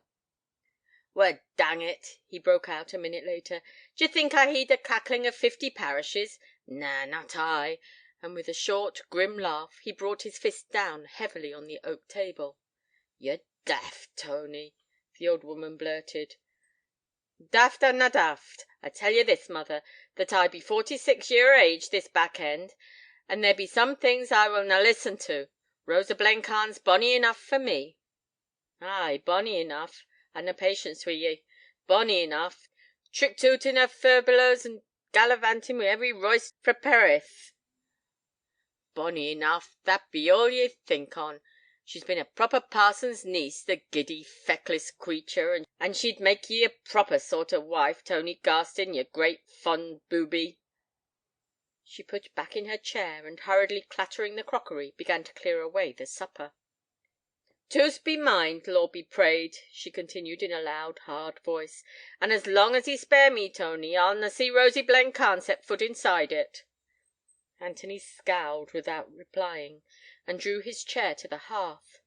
His mother bustled about the room behind him. After a while she asked, "Did ye pen t' lambs in t' back field?" "Na, they're in Allen Bottom," he answered curtly. The door closed behind her, and by and by he could hear her moving overhead. Meditatively blinking, he filled his pipe clumsily, and pulling a crumpled newspaper from his pocket, sat on over the smouldering fire, reading and stolidly puffing. Section 2. The music rolled through the dark, empty church. The last leaden flicker of daylight glimmered in through the pointed windows, and beyond the level rows of dusky pews, tenanted only by a litter of prayer books, two guttering candles revealed the organ pipes and the young girl's swaying figure. She played vigorously. Once or twice the tune stumbled, and she recovered it impatiently, bending over the keyboard, showily flourishing her wrists as she touched the stops. She was bareheaded. Her hat and cloak lay beside her on a stool. She had fair, fluffy hair, cut short behind her neck, large, round eyes, heightened by a fringe of dark lashes, rough, ruddy cheeks, and a rosy, full-lipped, unstable mouth. She was dressed quite simply, in a black, close-fitting bodice, a little frayed at the sleeves. Her hands and neck were coarsely fashioned. Her comeliness was brawny, literal, unfinished, as it were. When at last the ponderous chords of the Amen faded slowly into the twilight, flushed, breathing a little quickly, she paused, listening to the stillness of the church. Presently a small boy emerged from behind the organ. "Good evening, Miss Rosa," he called, trotting briskly away down the aisle. "Good night, Robert," she answered absently. After a while, with an impatient gesture, as if to shake some importunate thought from her mind, she rose abruptly, pinned on her hat, threw her cloak round her shoulders, blew out the candles, and groped her way through the church, towards the half-open door. As she hurried along the narrow pathway that led across the churchyard, of a sudden a figure started out of the blackness. "Who's that?" she cried in a loud, frightened voice. A man's uneasy laugh answered her. "It's only me, Rosa. I didn't think to scare ye. I've been waiting for you this hoor past." She made no reply, but quickened her pace. He strode on beside her. "I'm off Monday, you know," he continued, and, as she said nothing, "Will ye na stop just a minute? I'd like to speak a few words wi' you before I go, and tomorrow I have to get over to Scarsdale betimes," he persisted. "I don't want to speak wi' ye. I don't want ever to see you again. I just hate the sight of you." She spoke with a vehement, concentrated hoarseness. "Nay, but ye must listen to me. I will not be put off wi' fratching speeches." And gripping her arm, he forced her to stop. "Loose me, ye great beast!" she broke out. "I'll na hold ye if ye'll jest stand quiet like. I meant to speak fair to ye, Rosa." They stood at a bend in the road, face to face, quite close together. Behind his burly form stretched the dimness of a grey, ghostly field. "What's it ye hev to say to me? Hev done wi' it quick," she said sullenly. "It'll be just this, Rosa," he began with dogged gravity. "I want to tell ye that if any trouble comes to ye after I'm gone, you know to what I refer. I want to tell ye that I'm prepared to act square by ye. I've written out on an envelope my address in London. Luke Stock, care of Purcell & Company, Smithfield Market, London. You're a bad, sinful man. I just hate sight of you. I wish you were dead." "Ay, but I reckon what ye'd had best thought of that before. Ye changed your whistle considerably since Tuesday. Nay, hold on," he added, as she struggled to push past him. "Here's t'envelope." She snatched the paper, and tore it passionately, scattering the fragments on the road. When she had finished, he burst out angrily. "Ye cussed unreasonable fool!" "Let me pass, if you've naught mair to say," she cried. "Nay, I'll not part wi' you in this fashion. Ye can speak soft enough when ye choose." And seizing her shoulders, he forced her backwards against the wall. "Ye do look fine, and nae mistake, when ye're jest ablaze wi' raging," he laughed bluntly, lowering his face to hers. "Loose me, ye great coward!" she gasped, striving to free her arms. Holding her fast, he expostulated. "Come, Rosa, can we na part friends?" "Part friends, indeed!" she retorted bitterly. "Friends wi' the like o' you! What do you take me for? Let me get home, I tell ye, and please God I'll never set eyes on ye again. I hate sight of ye." "Be off wi' ye, then," he answered, pushing her roughly back into the road. "Be off wi' ye, ye silly. Ye canna say I havena spake fair to ye, and by goom, ye'll na see me shally-wallying in this fashion again. Be off wi' ye. Ye can just shift for yerself, since ye canna keep a civil tongue in yer head." The girl, catching her breath, stood as if dazed, watching his retreating figure, then starting forward at a run, disappeared up the hill into the darkness. Section 3. Old Mr. Blencarn concluded his husky sermon. The scanty congregation, who had been sitting stolidly immobile in their stiff Sunday clothes, shuffled to their feet, and the pewful of school-children, in clamorous chorus, intoned the final hymn. Anthony stood near the organ, absently contemplating, while the rude melody resounded through the church, Rosa's deft manipulation of the keyboard. The rugged lines of his face were relaxed to a vacant, thoughtful limpness, that aged his expression not a little. Now and then, as if for reference, he glanced questioningly at the girl's profile.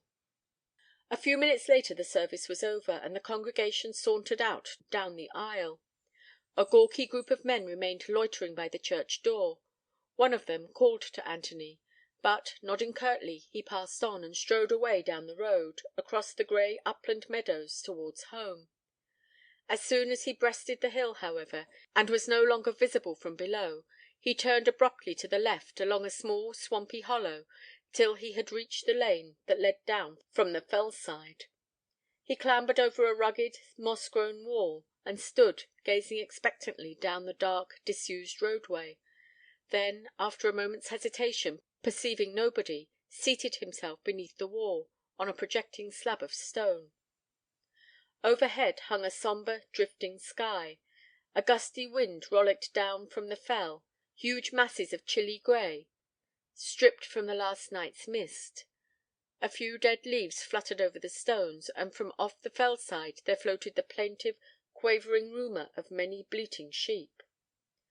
Before long he caught sight of two figures coming towards him, slowly climbing the hill.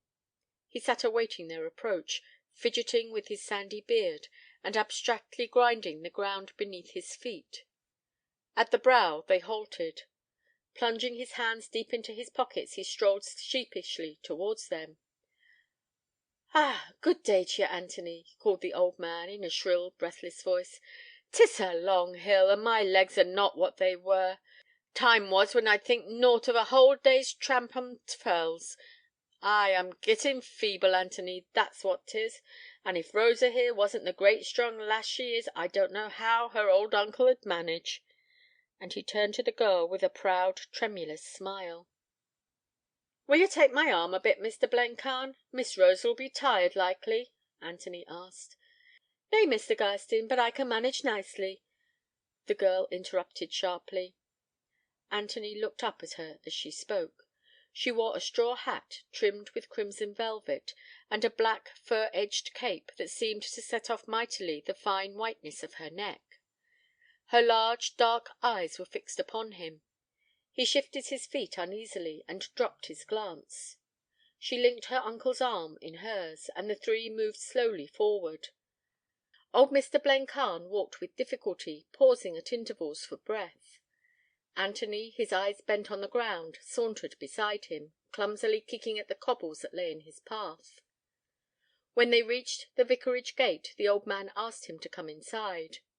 "Not just now, thank ye, Mr. Blencarn. I've that lot o' lambs to see to before dinner. It's a grand marnin' this," he added inconsequently. "Uncle's bought a nice lot o' leghorns Tuesday," Rosa remarked. Anthony met her gaze. There was a grave, subdued expression on her face this morning that made her look more of a woman, less of a girl. "Ay, do you show him the birds, Rosa. I'll be glad to have his opinion on 'em." The old man turned to hobble into the house, and Rosa, as she supported his arm, called back over her shoulder, "I'll not be a minute, Mr. Garstin." Anthony strolled round to the yard behind the house, and waited, watching a flock of glossy white poultry that strutted, perkily pecking, over the grass-grown cobbles. "Ay, Miss Rosa, they're a bonny lot," he remarked, as the girl joined him.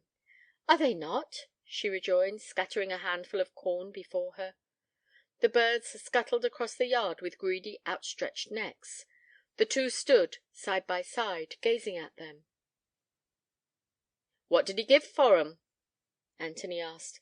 55 shillings. "Ay," he assented, nodding absently.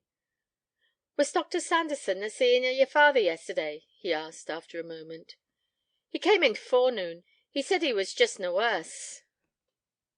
"You know, Miss Rosa, as I'm still thinking on ye," he began abruptly, without looking up. "I reckon it ain't much use," she answered shortly, scattering another handful of corn towards the birds. "I reckon I'll never marry. I'm just weary o' being courted." "I wouldna weary ye wi' courting," he interrupted. She laughed noisily. "You are a queer customer, and nae mistake." "I'm a match for loot stock, anyway," he continued fiercely. "Ye'd think nowt o' taking oop wi' him. About as ranty, wild a young feller as ever stepped." The girl reddened and bit her lip. "I don't know what you mean, Mr. Garstin. It seems to me ye're mite hasty in jumping to conclusions." "Maybe I can see a thing or two," he retorted doggedly. "Luke Stock's gone to London, anyway." "Ay, and a powerful good job, too, in t'opinion of some folks." "You're just jealous," she exclaimed, with a forced titter. "You're just jealous o' Luke Stock." "Nay, but ye needna fill your head wi' that nonsense. I'm too set on ye to feel jealousy," he answered gravely. The smile faded from her face, and she murmured: "I canna mak ye out, Mr. Garstin." "Nay, that ye canna. An' I suppose it's natural, considerin' ye're little more than a child, and I'm a'most old enough to be your father," he retorted with blunt bitterness. "But ye know your mother's took that dislike to me. She'd never abide the sight o' me at Hootsey." He remained silent a moment, moodily reflecting. "She'd jist ha' to get ower it. I see nought in that objection," he declared. "Nay, Mr. Garstin, it canna be. Indeed, it canna be at all. Ye'd best just put it right from your mind, once and for all." "I'd just best put it off my mind, had I? Ye talk like a child," he burst out scornfully. "I intend ye to come to love me, and I willna take ye till ye do. I'll just go on waiting for ye, and mark my words, my day'll come at last." He spoke loudly, in a slow, stubborn voice, and stepped suddenly towards her. With a faint, frightened cry, she shrank back into the doorway of the hen house. "Ye talk like a prophet. Ye sort o' skeer me." He laughed grimly, and paused, reflectively scanning her. He seemed about to continue in the same strain, but instead turned abruptly on his heel and strode away through the garden gate. Section 4. For 300 years there had been a Garstin at Hootsey. Generation after generation had tramped the grey stretch of upland, in the springtime scattering their flocks over the fell sides, and at the back end on dark winter afternoons driving them home again down the broad bridle path that led over the raise. They had been a race of few words, keeping themselves to themselves, as the phrase goes, beholden to no man, filled with a dogged, churlish pride, an upright, old-fashioned race, stubborn, long-lived, rude in speech, slow of resolve. Anthony had never seen his father, who had died one night upon the fell-top, he and his shepherd engulfed in the great snowstorm of 1849. Folks had said that he was the only Garstin who had failed to make old man's bones. After his death, Jake Atkinson, from Ribblehead in Yorkshire, had come to live at Hootsey. Jake was a fine farmer, a canny bargainer, and very handy among the sheep, till he took to drink, and roystering every week with the town wenches up at Carlisle. He was a corpulent, deep-voiced, free-handed fellow. When his time came, though he died very hardly, he remained festive and convivial to the last. And for years afterwards in the valley his memory lingered. Men spoke of him regretfully, recalling his quips, his feats of strength, and his choice breed of Herdwick rams. But he left behind him a host of debts up at Carlisle, in Penrith, and in almost every market–town, debts that he had long ago pretended to have paid with money that belonged to his sister. The widow Garstin sold the 12 Herdwick rams and 9 acres of land. Within 6 weeks she had cleared off every penny, and for 13 months on Sundays wore her mourning with a mute, forbidding grimness. The bitter thought that, unbeknown to her, Jake had acted dishonestly in money matters, and that he had ended his days in riotous sin, soured her pride, imbued her with a rancorous hostility against all the world. For she was a very proud woman, independent, holding her head high, so folks said, like a Garstin bred and born.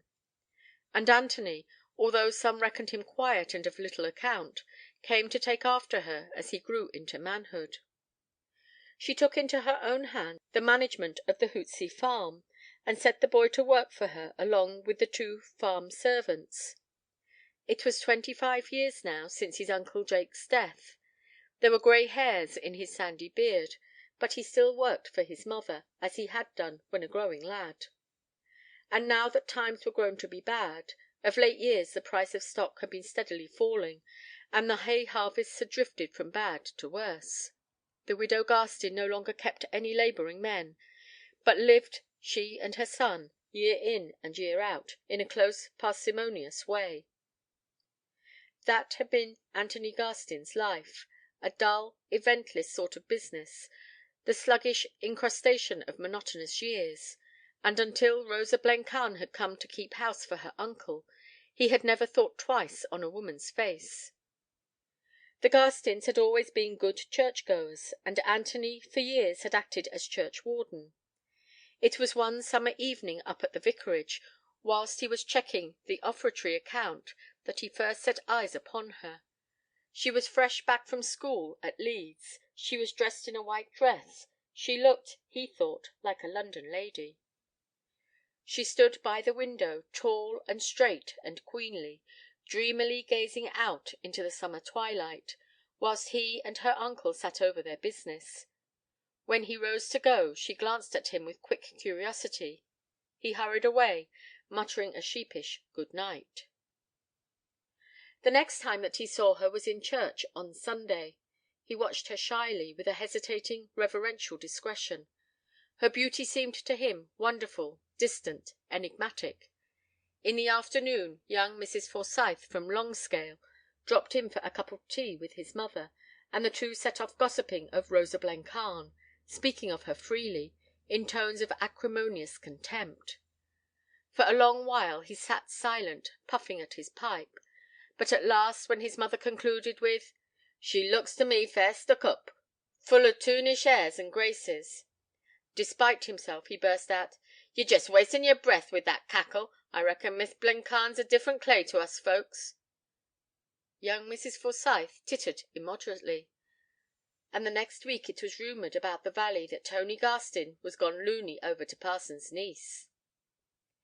But of all this he knew nothing, keeping to himself, as was his wont, and being, besides, very busy with the hay–harvest, until one day, at dinner–time, Henry Sisson asked if he'd started his courting. Jacob Sowerby cried that Tony'd been too slow in getting to work, for that the girl had been seen spooning in Crosby Shaws with Curbison the auctioneer, and the others—there were half a dozen of them lounging round the hay–waggon—burst into a boisterous guffaw. Anthony flushed dully, looking hesitatingly from one to the other, then slowly put down his beer–can, and of a sudden, seizing Jacob by the neck, swung him heavily on the grass. He fell against the waggon–wheel, and when he rose the blood was streaming from an ugly cut in his forehead. And henceforward Tony Garstin's courtship was the common jest of all the parish. As yet, however, he had scarcely spoken to her, though twice he had passed her in the lane that led up to the vicarage. She had given him a frank, friendly smile, but he had not found the resolution to do more than lift his hat. He and Henry Sisson stacked the hay in the yard behind the house. There was no further mention made of Rosa Blencarn; but all day long Anthony, as he knelt thatching the rick, brooded over the strange sweetness of her face, and on the fell–top, while he tramped after the ewes over the dry, crackling heather, and as he jogged along the narrow, rickety road, driving his cartload of lambs into the auction–mart. Thus, as the weeks slipped by, he was content with blunt, wistful ruminations upon her indistinct image. Jacob Sowerby's accusation, and several kindred innuendoes let fall by his mother, left him coolly incredulous. The girl still seemed to him altogether distant, but from the first sight of her face he had evolved a stolid, unfaltering conception of her difference from the ruck of her sex. But one evening, as he passed the vicarage on his way down from the fells, she called to him, and with a childish, confiding familiarity asked for advice concerning the feeding of the poultry. In his eagerness to answer her as best he could, he forgot his customary embarrassment, and grew, for the moment, almost voluble, and quite at his ease in her presence. Directly her flow of questions ceased, however, the returning perception of her rosy, hesitating smile, and of her large, deep eyes, looking straight into his face, perturbed him strangely, and, reddening, he remembered the quarrel in the hay–field, and the tale of Crosby Shaws. After this the poultry became a link between them, a link which he regarded in all seriousness, blindly unconscious that there was aught else to bring them together, only feeling himself in awe of her because of her schooling, her townish manners, her ladylike mode of dress. And soon he came to take a sturdy secret pride in her friendly familiarity towards him.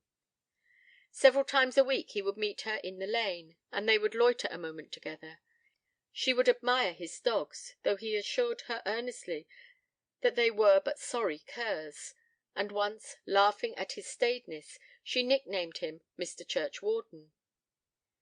That the girl was not liked in the valley he suspected, curtly attributing her unpopularity to the women's senseless jealousy. Of gossip concerning her he had heard no further hint, but instinctively, and partly from that rugged natural reserve of his, shrank from mentioning her name, even incidentally, to his mother. Now, on Sunday evenings, he often strolled up to the vicarage, each time quitting his mother with the same awkward affectation of casualness, and, on his return, becoming vaguely conscious of how she refrained from any comment on his absence, and appeared oddly oblivious to the existence of Parson Blencarn's niece. She had always been a sour-tongued woman, but as the days shortened with the approach of the long winter months, she seemed to him to grow more fretful than ever. At times it was almost as if she bore him some smouldering, sullen resentment. He was of stubborn fibre, however, toughened by long habit of a bleak, unruly climate. He revolved the matter in his mind deliberately, and when, at last, after much plodding thought, it dawned upon him that she resented his acquaintance with Rosa Blencarn, he accepted the solution with an unflinching phlegm, and merely shifted his attitude towards the girl, calculating each day the likelihood of his meeting her, and making, in her presence, persistent efforts to break down, once for all, the barrier of his own timidity. He was a man not to be clumsily driven, still less, so he prided himself, a man to be craftily led. It was close upon Christmas time before the crisis came. His mother was just home from Penrith market. The spring cart stood in the yard. The old grey horse was steaming heavily in the still frosty air. "I reckon you've come fast. T'old horse is over hot," he remarked bluntly as he went to the animal's head. She clambered down hastily, and coming to his side, began breathlessly: "You ought to have come to market, Tony. There's been pretty goings on in Penrith to day. I was helping Anna Forsyth to choose 6 yards of sheeting in Dockroy, when we sees Rosa Blencarn come out of the Bell and Bullock in company with Curbison and young Joe Smethwick. Smethwick was fair reelin' drunk, and Curbison and t'girl were a–holding on to him to keep him fra falling. And then, after a bit, he puts his arm round the girl to steady hisself, and that fashion they goes off, right up to Public Street." He continued to unload the packages, and to carry them mechanically one by one into the house. Each time, when he reappeared, she was standing by the steaming horse, busy with her tale. "And on t'road home we passed 3 of them in Curbison's trap, with Smethwick leaning in t'bottom, singing maudlin songs. They were passing Dunscale village, and folks come running out to the houses to see 'em go past." He led the cart away towards the stable, leaving her to cry the remainder after him across the yard. Half an hour later he came in for his dinner. During the meal not a word passed between them, and directly he had finished he strode out of the house. About 9 o'clock he returned, lit his pipe, and sat down to smoke it over the kitchen fire. "Where've you been, Tony?" she asked. "Up to vicarage, courting," he retorted defiantly, with his pipe in his mouth. This was 10 months ago. Ever since he had been doggedly waiting. That evening he had set his mind on the girl. He intended to have her, and while his mother gibed, as she did now upon every opportunity, his patience remained grimly unflagging. She would remind him that the farm belonged to her, that he would have to wait till her death before he could bring the hussy to Hootsey. He would retort that as soon as the girl would have him, he intended taking a small holding over at Scarsdale.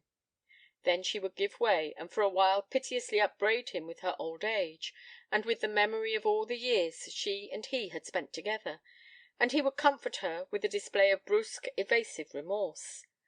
But, none the less, on the morrow, his thoughts would return to dwell on the haunting vision of the girl's face, while in his rude, credulous chivalry, kindled by the recollection of her beauty, stifled his misgivings concerning her conduct. Meanwhile she dallied with him, and amused herself with the younger men. Her old uncle fell ill in the spring, and could scarcely leave the house.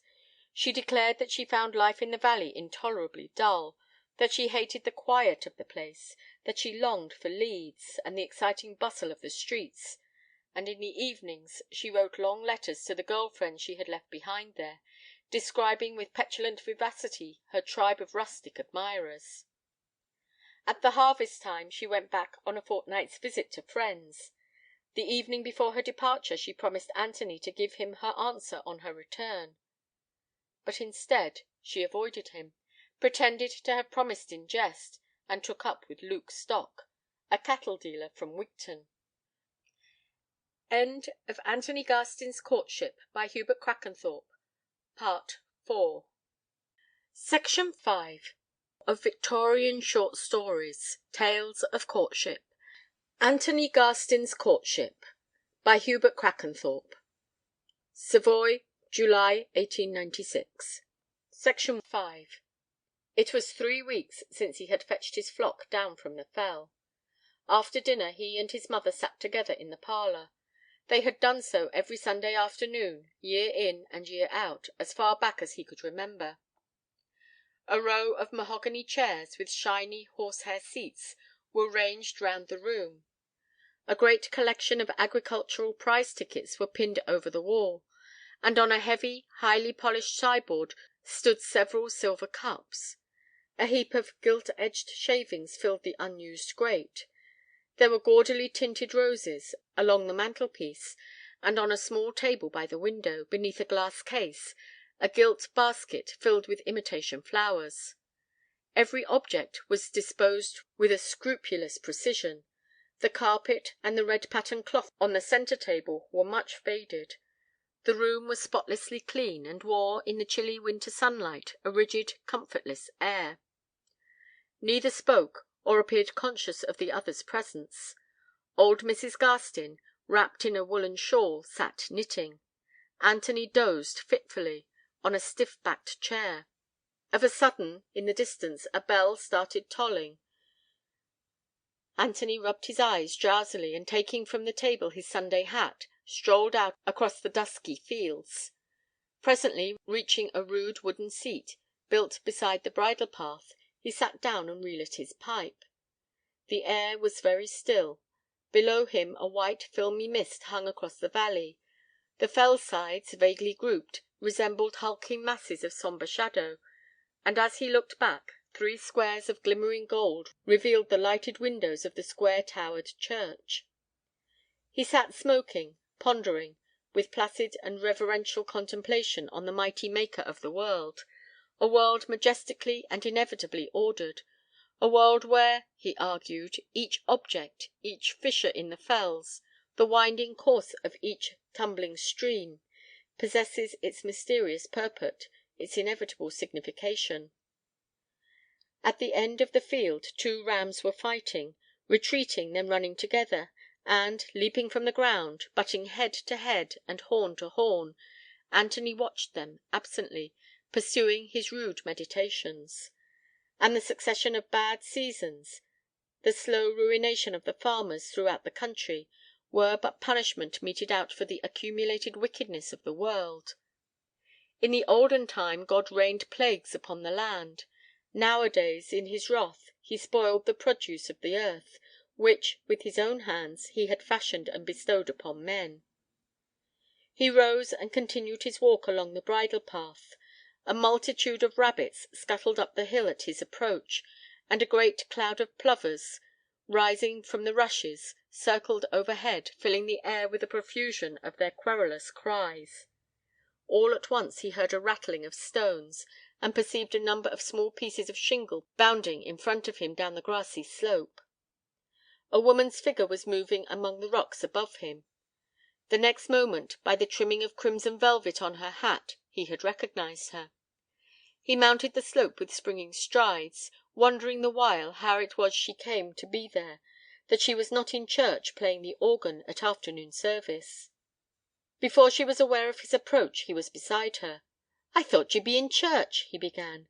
She started, then, gradually regaining her composure, answered, weakly smiling, "Mr. Jenkinson, the new schoolmaster, wanted to try the organ. He came towards her impulsively.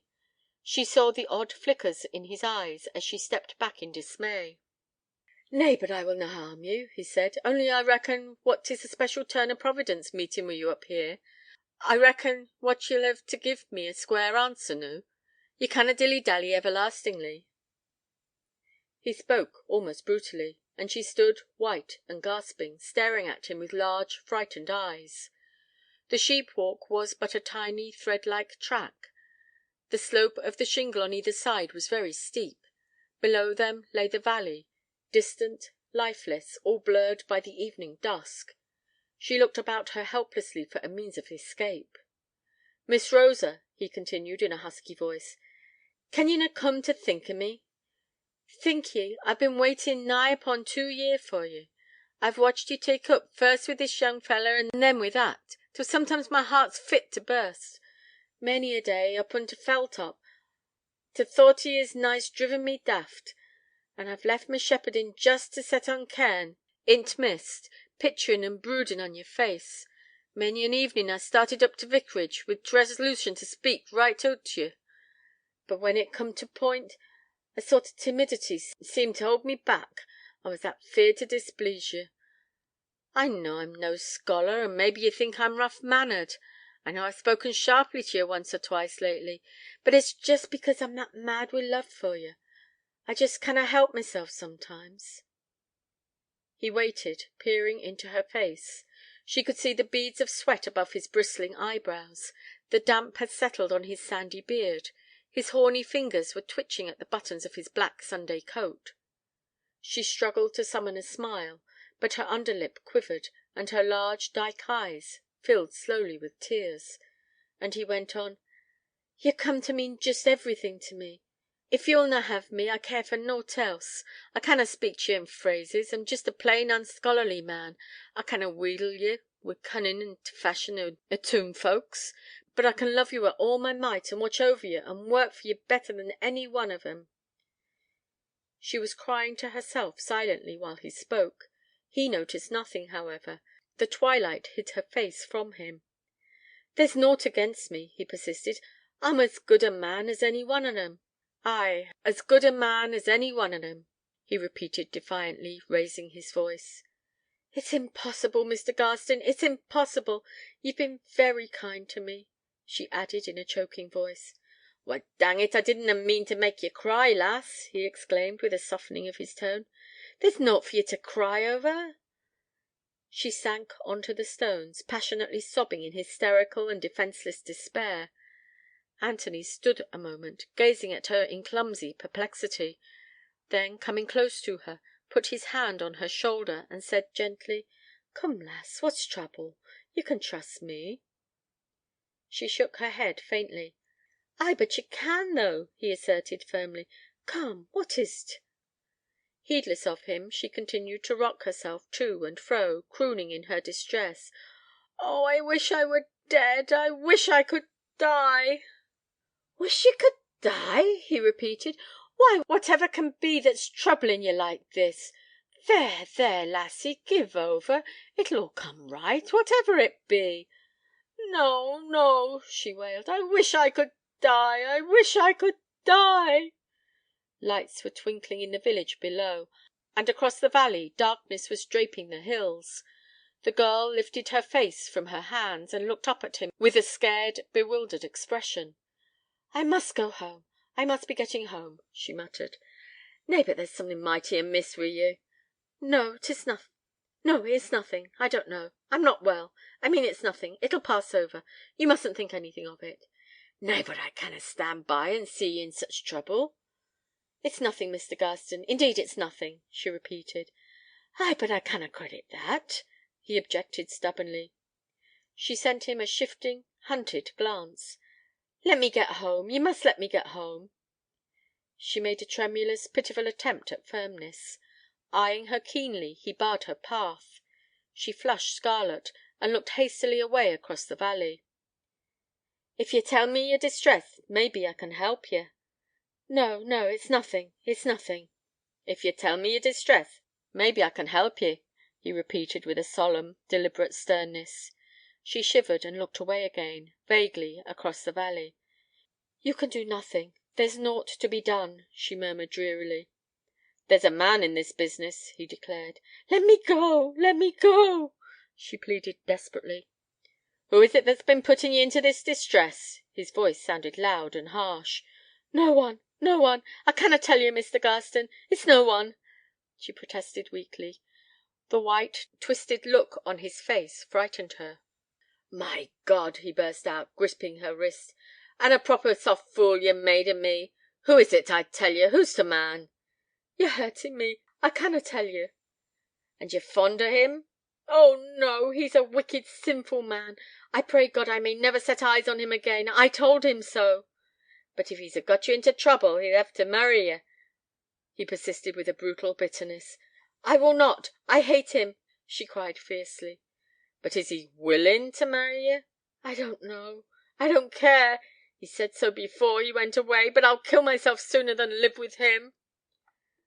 He let her hands fall and stepped back from her. She could only see his figure like a sombre cloud standing before her. The whole fell side seemed still and dark and lonely. Presently she heard his voice again. "I reckon what there's one road oot o' your distress." She shook her head drearily. "There's none. I'm a lost woman." "And if ye took me instead?" he said eagerly. "I don't understand." "If ye married me instead o' Luke Stock?" "But that's impossible. The—" "Ay, t' child, I know. But I'll take t' child as mine." She remained silent. After a moment he heard her voice answer in a queer, distant tone. "You mean that you're ready to marry me and adopt the child?" "I do," he answered doggedly. "But your mother—" "Folks'll just know nought about it. It's none o' their business. T' child'll pass as mine. Ye'll accept that?" "Yes," she answered in a low, rapid voice. "Ye consent t' hev me if I get ye out o' your trouble?" "Yes," she repeated in the same tone. She heard him draw a long breath. "I said 'twas a turn o' Providence meeting wi' you up here," he exclaimed with a half–suppressed exultation. Her teeth began to chatter a little. She felt that he was peering at her, curiously, through the darkness. "And noo," he continued briskly, "ye'd best be getting home. Gi'e me your hand, and I'll steady ye ower the stones." He helped her down the bank of shingle, exclaiming, "By gum, you're stony cold." Once or twice she slipped. He supported her, roughly gripping her knuckles. The stones rolled down the steps noisily, disappearing into the night. Presently they struck the turf bridle path, and as they descended silently towards the lights of the village, he said gravely, "I always reckoned what my day'd come." She made no reply, and he added grimly, "There'll be terrible work wi' mother over this." He accompanied her down the narrow lane that led past her uncle's house. When the lighted windows came in sight, he halted. "Good night, lassie," he said kindly. "D'ye give over distressin' yourself." "Good night, Mr. Garstin," she answered in the same low, rapid voice in which she had given her answer up on the fell. "We're man and plighted wife now, are we not?" he blurted timidly.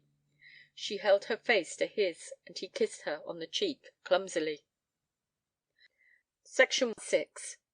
The next morning the frost had set in. The sky was still clear and glittering. The whitened fields sparkled in the chilly sunlight. Here and there, on high, distant peaks, gleamed dainty caps of snow. All the week Anthony was to be busy at the fell foot, wall–building against the coming of the winter storms. The work was heavy, for he was single–handed, and the stone had to be fetched from the fell–side. 2 or 3 times a day he led his rickety lumbering cart along the lane that passed the vicarage gate, pausing on each journey to glance furtively up at the windows. But he saw no sign of Rosa Blencarn. And indeed he felt no longing to see her. He was grimly exultant over the remembrance of his wooing of her, and over the knowledge that she was his. There glowed within him a stolid pride in himself. He thought of the others who had courted her, and the means by which he had won her seemed to him a fine stroke of cleverness.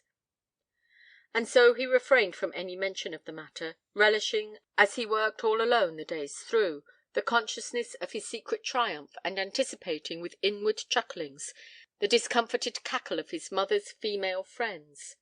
He foresaw without misgiving her bitter opposition. He felt himself strong, and his heart warmed towards the girl. And when, at intervals, the brusque realization that, after all, he was to possess her swept over him, he gripped the stones and swung them almost fiercely into their places. All around him the white, empty fields seemed slumbering breathlessly.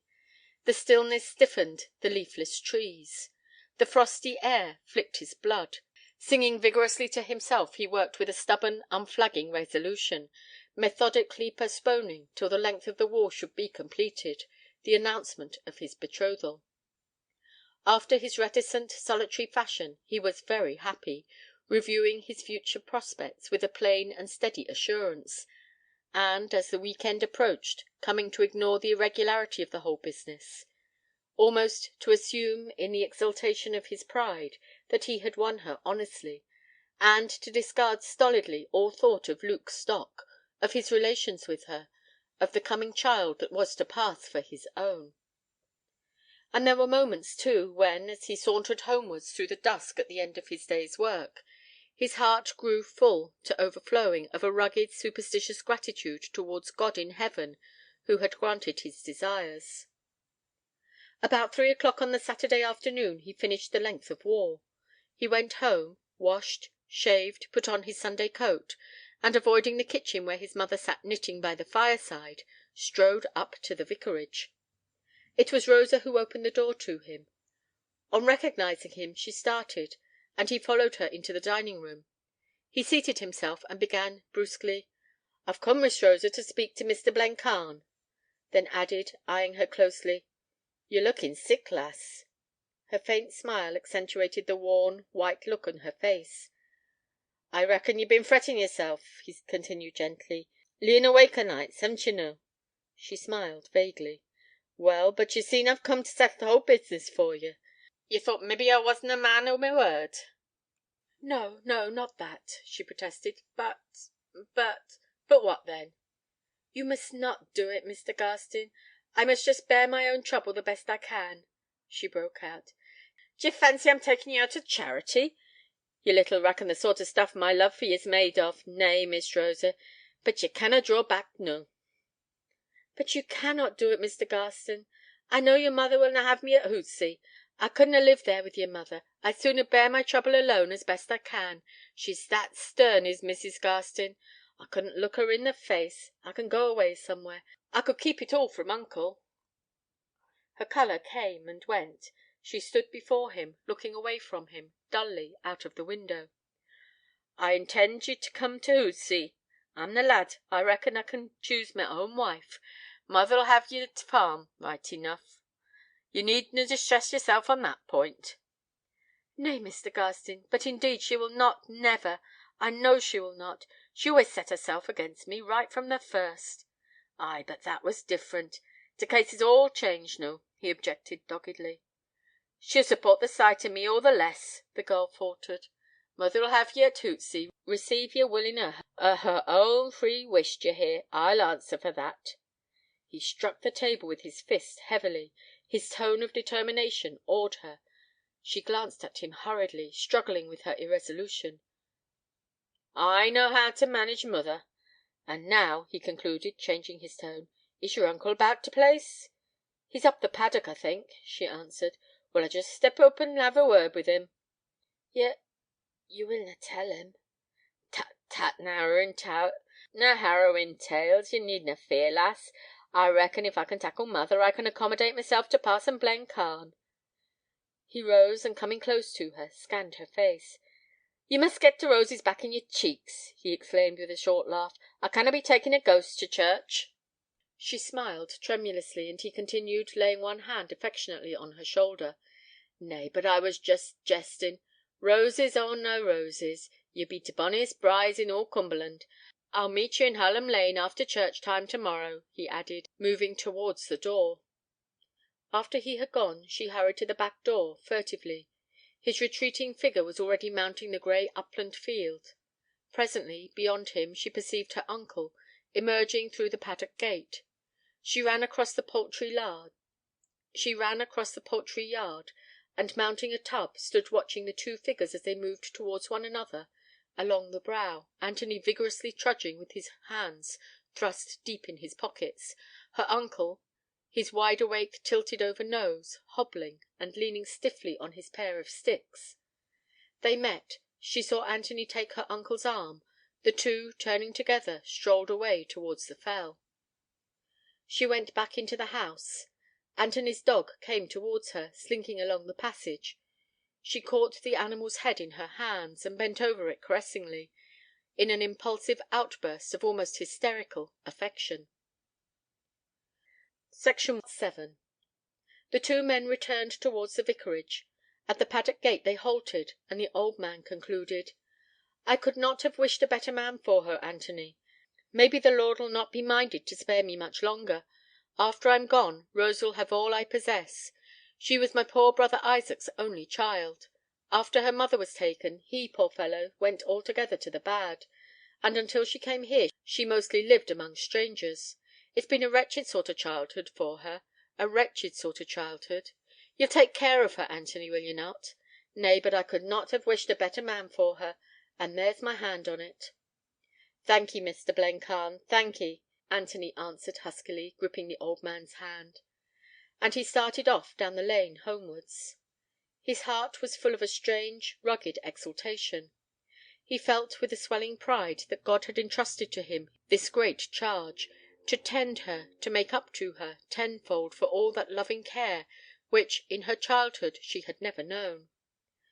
And, together with a stubborn confidence in himself, there welled up within him a great pity for her, a tender pity, that, chastening with his passion, made her seem to him, as he brooded over that lonely childhood of hers, the more distinctly beautiful, the more profoundly precious. He pictured to himself, tremulously, almost incredulously, their married life. In the winter, his return home at nightfall to find her awaiting him with a glad, trustful smile. Their evenings passed together, sitting in silent happiness over the smouldering logs, or, in summer-time, the midday rest in the hay-fields, when, wearing perhaps a large brimmed hat fastened with a red ribbon beneath her chin, he would catch sight of her, carrying his dinner, coming across the upland.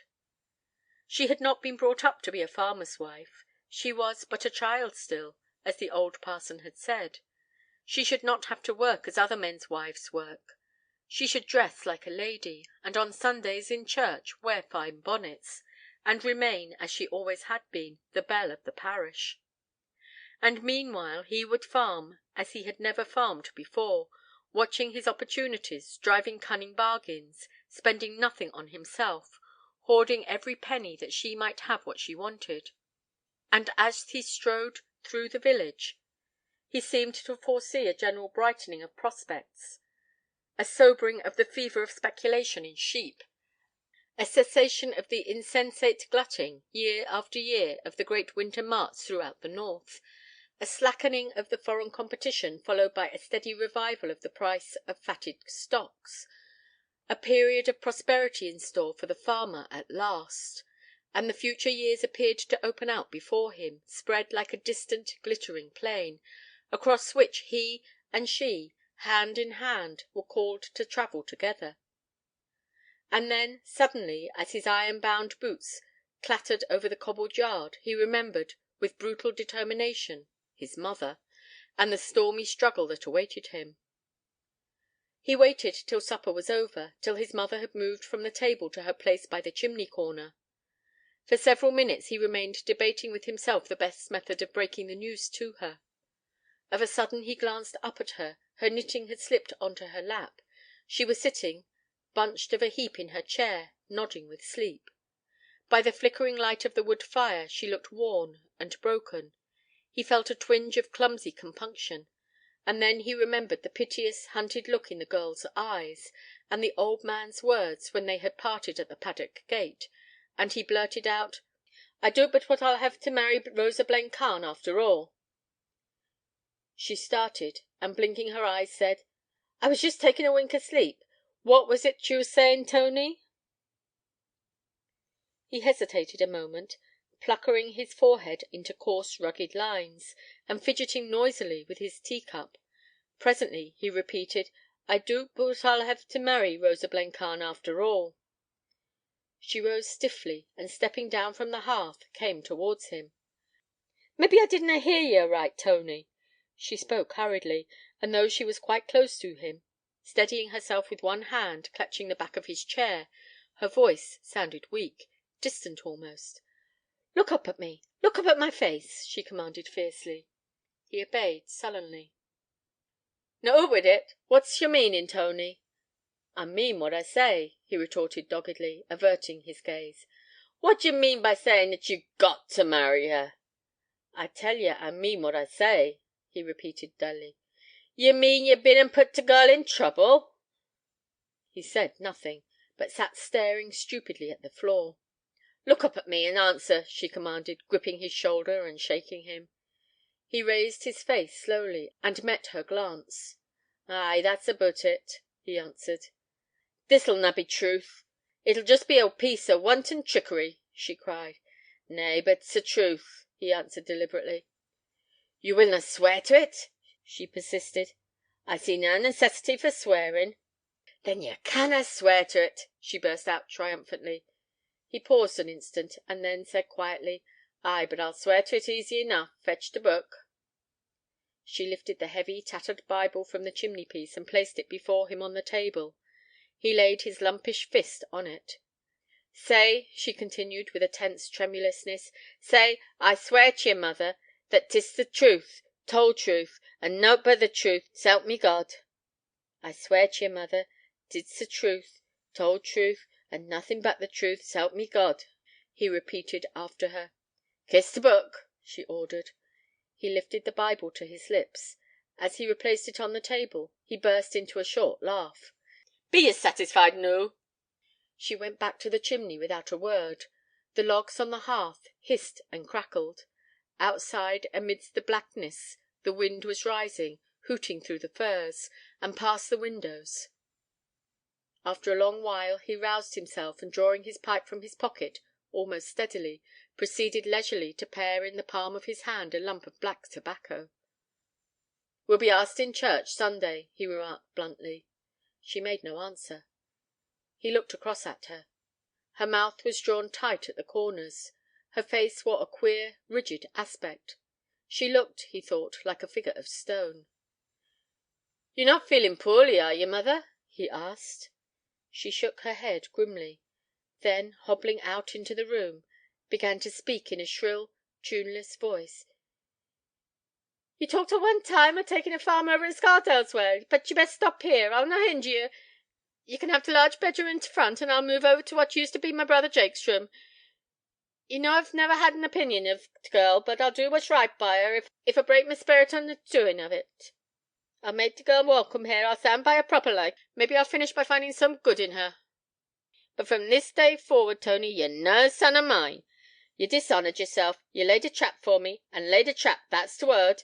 You brought shame and bitterness on your old mother in her old age. You made me despise the very sact o' you.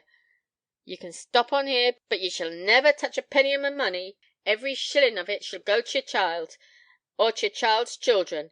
Ay," she went on, raising her voice, "ay, you've got your way at last, and maybe you reckon you've chosen a mighty smart way, but time'll come when you'll regret this day, when you'll eat to your repentance and doost to ashes. Ay, Lord'll punish you, Tony, chastise ye properly. You'll learn that marriage begun in sin can end in naught but sin. Ay," she concluded, as she reached the door, raising her skinny hand prophetically. "Ay, and after I'm deed and gone, ye mind the words of the apostle, for them that have sinned without law shall also perish without law." And she slammed the door behind her. End of Anthony Garstin's Courtship, by Hubert Crackanthorpe. Section 6 of Victorian Short Stories, Tales of Courtship, by Hubert Crackanthorpe et al. A Little Grey Glove, by George Egerton. Keynotes, London, Elkin Mathews and John Lane, Vigo Street, 1893. Early spring 1893. The book of life begins with a man and woman in a garden and ends with revelations. Oscar Wilde. Yes, most fellows' book of life may be said to begin at the chapter where woman comes in. Mine did. She came in years ago, when I was a raw undergraduate. With the sober thought of retrospective analysis, I may say she was not all my fancy painted her. Indeed, now that I come to think of it, there was no fancy about the vermeil of her cheeks, rather an artificial reality. She had her bower in the bar of the Golden Boar, and I was madly in love with her, seriously intent on lawful wedlock. Luckily for me, she threw me over for a neighbouring pork butcher, but at the time I took it hardly, and it made me sex shy. I was a very poor man in those days. One feels one's griefs more keenly then. One hasn't the wherewithal to buy distraction. Besides, ladies snubbed me rather, on the rare occasions I met them. Later I fell in for a legacy, the forerunner of several. Indeed, I may say I am beastly rich. My tastes are simple too, and I haven't any poor relations.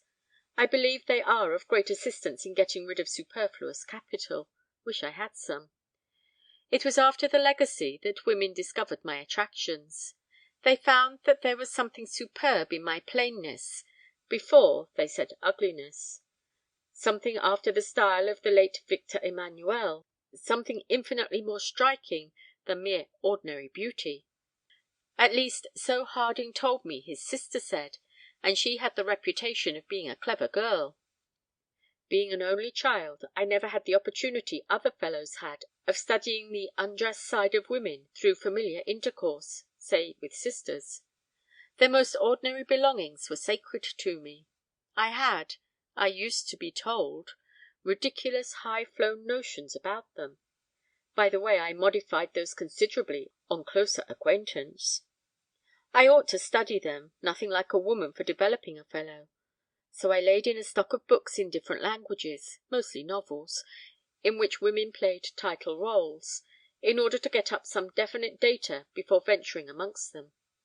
I can't say I derived much benefit from this course.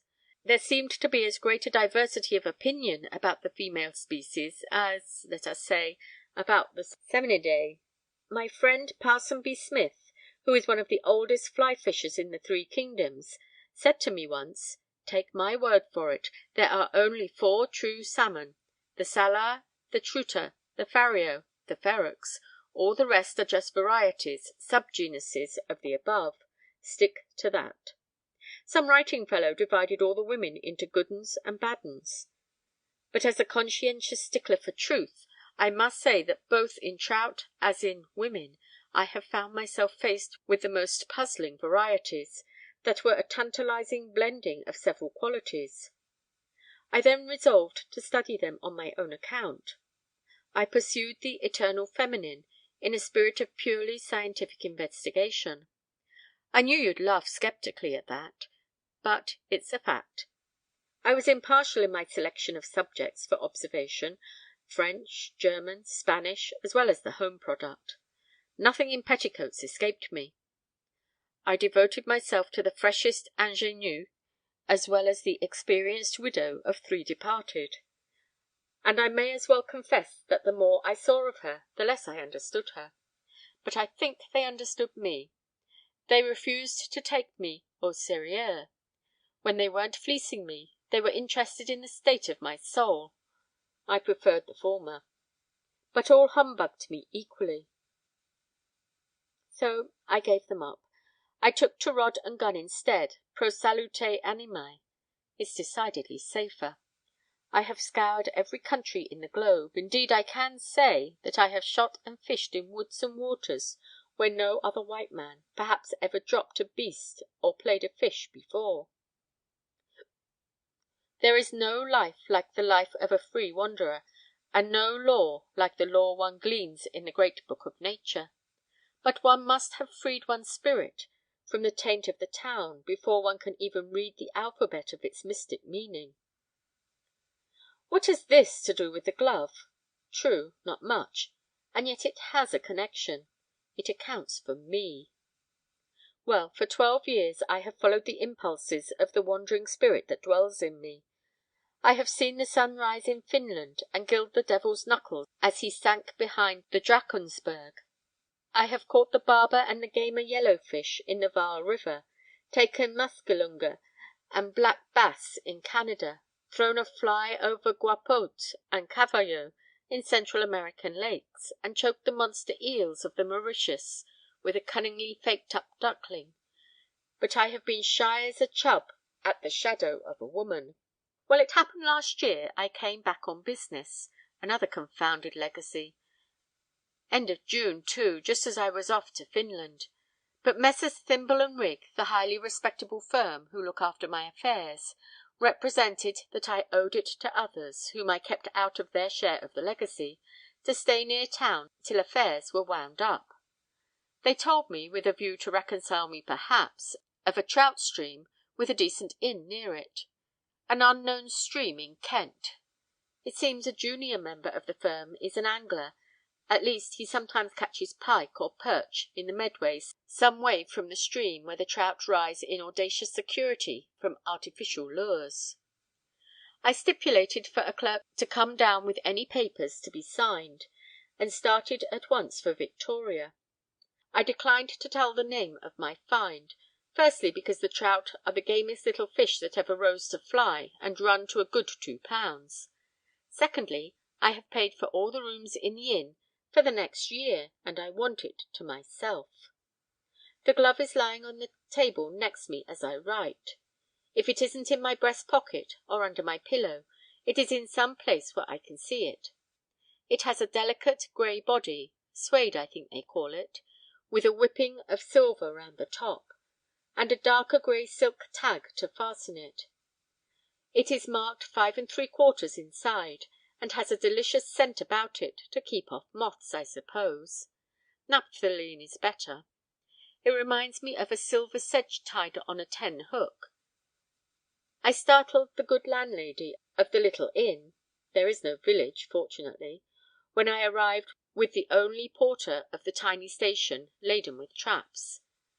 She hesitated about a private sitting-room, but eventually we compromised matters, as I was willing to share it with the other visitor.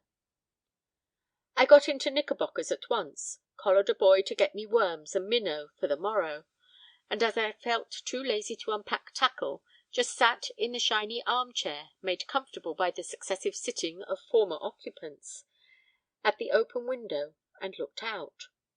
The river, not the trout stream, winds to the right, and the trees cast trembling shadows into its clear depths. The red tiles of a farm roof show between the beeches and break the monotony of blue sky background. A dusty waggoner is slaking his thirst with a tankard of ale. I am conscious of the strange, lonely feeling that a visit to England always gives me. Away in strange lands, even in solitary places, one doesn't feel it somehow. One is filled with the hunter's lust, bent on a kill, but at home in the quiet country, with the smoke curling up from some fireside, the mowers busy laying the hay in swathes, the children tumbling under the trees in the orchards, and a girl singing as she spreads the clothes on the sweetbriar hedge, amidst a scene quick with home sights and sounds, a strange lack creeps in, and makes itself felt in a dull, aching way. Oddly enough, too, I had a sense of uneasiness, as something going to happen. I had often experienced it when out alone in a great forest, or on an unknown lake, but it always meant 'ware danger of some kind.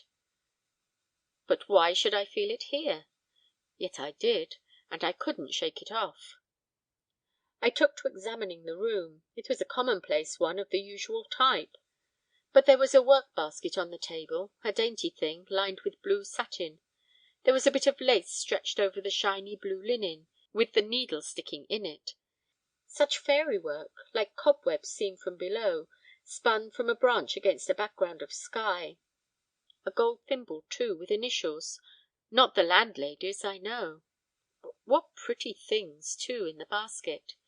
A scissors, capital shape for fly-making, a little file, and some floss silk and tinsel. The identical colour I want for a new fly I have in my head, one that will be a demon to kill.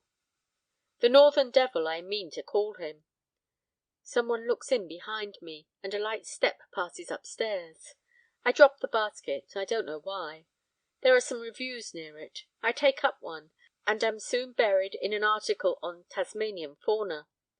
It is strange, but whenever I do know anything about a subject, I always find these writing fellows either entirely ignorant or damned wrong. After supper, I took a stroll to see the river. It was a silver-grey evening, with just the last lemon and pink streaks of the sunset staining the sky. There had been a shower, and somehow the smell of the dust after rain, mingled with the mignonette in the garden, brought back vanished scenes of small boyhood, when I caught minnows in a bottle and dreamt of a shilling rod as happiness unattainable. I turned aside from the road in accordance with directions, and walked towards the stream. Hullo, someone before me! What a bore! The angler is hidden by an elder bush, but I can see the fly drop delicately, artistically into the water. Fishing upstream, too. There is a bit of broken water there, and the midges dance in myriads, a silver gleam, and the line spins out, and the fly falls just in the right place. It is growing dusk, but the fellow is an adept at quick, fine casting. I wonder what fly he has on. Why, he's going to try downstream now. I hurry forward, and as I near him, I swerve to the left out of the way. Sssss! A sudden sting in the lobe of my ear. Hey! I cry as I find I am caught. The tail fly is fast in it. A slight, grey-clad woman, holding the rod, lays it carefully down, and comes towards me through the gathering dusk. My first impulse is to snap the gut and take to my heels, but I am held by something less tangible but far more powerful than the grip of the Limerick hook in my ear. "I am very sorry," she says in a voice that matched the evening, it was so quiet and soft. "But it was exceedingly stupid of you to come behind like that." "I didn't think you threw such a long line. I thought I was safe," I stammered. "Hold this," she says, giving me a diminutive fly book out of which she has taken a scissors. I obey meekly. She snips the gut. "Have you a sharp knife? If I strip the hook you can push it through. It is lucky it isn't in the cartilage." I suppose I am an awful idiot, but I only handed her the knife, and she proceeded as calmly as if stripping a hook in a man's ear were an everyday occurrence. Her gown is of some soft grey stuff, and her grey leather belt is silver clasped. Her hands are soft and cool and steady, but there is a rarely disturbing thrill in their gentle touch. The thought flashed through my mind that I had just missed that, a woman's voluntary tender touch, not a paid caress, all my life. "Now you can push it through yourself. I hope it won't hurt much." Taking the hook, I push it through, and a drop of blood follows it. "Oh!" she cries, but I assure her it is nothing, and stick the hook surreptitiously in my coat sleeve. Then we both laugh, and I look at her for the first time. She has a very white forehead, with little tendrils of hair blowing round it under her grey cap. Her eyes are grey. I didn't see that then. I only saw that they were steady, smiling eyes that matched her mouth. Such a mouth, the most maddening mouth a man ever longed to kiss. Above a two-pointed chin, soft as a child's. Indeed, the whole face looks soft in the misty light. "I am sorry if I spoilt your sport," I say. "Oh, that don't matter. It's time to stop. I got 2 brace, one a beauty." She is winding in her line, and I look in her basket. They are beauties, one 2-pounder, the rest running from half to a pound. What fly? Yellow Dun took that one, but your assailant was a partridge spider. I sling her basket over my shoulder. She takes it as a matter of course, and we retrace our steps. I feel curiously happy as we walk towards the road. There is a novel delight in her nearness. The feel of woman works subtly and strangely in me. The rustle of her skirt as it brushes the black head in the meadow grass, and the delicate perfume, partly violets, partly herself, that comes to me with each of her movements is a rare pleasure. I am hardly surprised when she turns into the garden of the inn. I think I knew from the first that she would. Better bathe that ear of yours, and put a few drops of carbolic in the water. She takes the basket as she says it, and goes into the kitchen. I hurry over this, and go into the little sitting-room. There is a tray with a glass of milk and some oaten cakes upon the table. I am too disturbed to sit down. I stand at the window and watch the bats flitter in the gathering moonlight, and listen with quivering nerves for her step. Perhaps she will send for the tray, and not come after all. What a fool I am to be disturbed by a grey-clad witch with a tantalizing mouth. That comes of loafing about doing nothing. I mentally darn the old fool who saved her money instead of spending it. Why the devil should I be bothered? I don't want it anyhow. She comes in as I fume, and I forget everything at her entrance. I push the arm-chair towards the table, and she sinks quietly into it, pulling the tray nearer. She has a wedding ring on, but somehow it never strikes me to wonder if she is married, or a widow, or who she may be. I am content to watch her break her biscuits. She has the prettiest hands, and a trick of separating her last fingers when she takes hold of anything. They remind me of white orchids I saw somewhere. She led me to talk, about Africa, I think. I liked to watch her eyes glow deeply in the shadow and then catch light as she bent forward to say something in her quick, responsive way. "Long ago, when I was a girl," she said once. "Long ago?" I echo incredulously. "Surely not." "Ah, but yes, you haven't seen me in the daylight," with a soft little laugh. "Do you know what the gypsies say? Never judge a woman or a ribbon by candlelight." They might have said moonlight equally well. She rises as she speaks, and I feel an overpowering wish to have her put out her hand. But she does not. She only takes the work-basket and a book, and says good night with an inclination of her little head. I go over and stand next to her chair. I don't like to sit in it, but I like to put my hand where her head leant, and fancy, if she were there, how she would look up. I woke next morning with a curious sense of pleasurable excitement. I whistled from very lightness of heart as I dressed. When I got down I found the landlady clearing away her breakfast things. I felt disappointed, and resolved to be down earlier in future. I didn't feel inclined to try the minnow. I put them in a tub in the yard, and tried to read and listen for her step. I dined alone. The day dragged terribly. I did not like to ask about her. I had a notion she might not like it. I spent the evening on the river. I might have filled a good basket, but I let the beggars rest. After all, I had caught fish enough to stock all the rivers in Great Britain. There are other things than trout in the world. I sit and smoke a pipe where she caught me last night. If I half close my eyes I can see hers and her mouth in the smoke. That is one of the curious charms of baccy. It helps to reproduce brain pictures. After a bit I think, perhaps she has left. I get quite feverish at the thought and hasten back. I must ask. I look up at the window as I pass. There is surely a gleam of white. I throw down my traps and hasten up. She is leaning with her arms on the window ledge, staring out into the gloom. I could swear I caught a suppressed sob as I entered. I cough, and she turns quickly and bows slightly.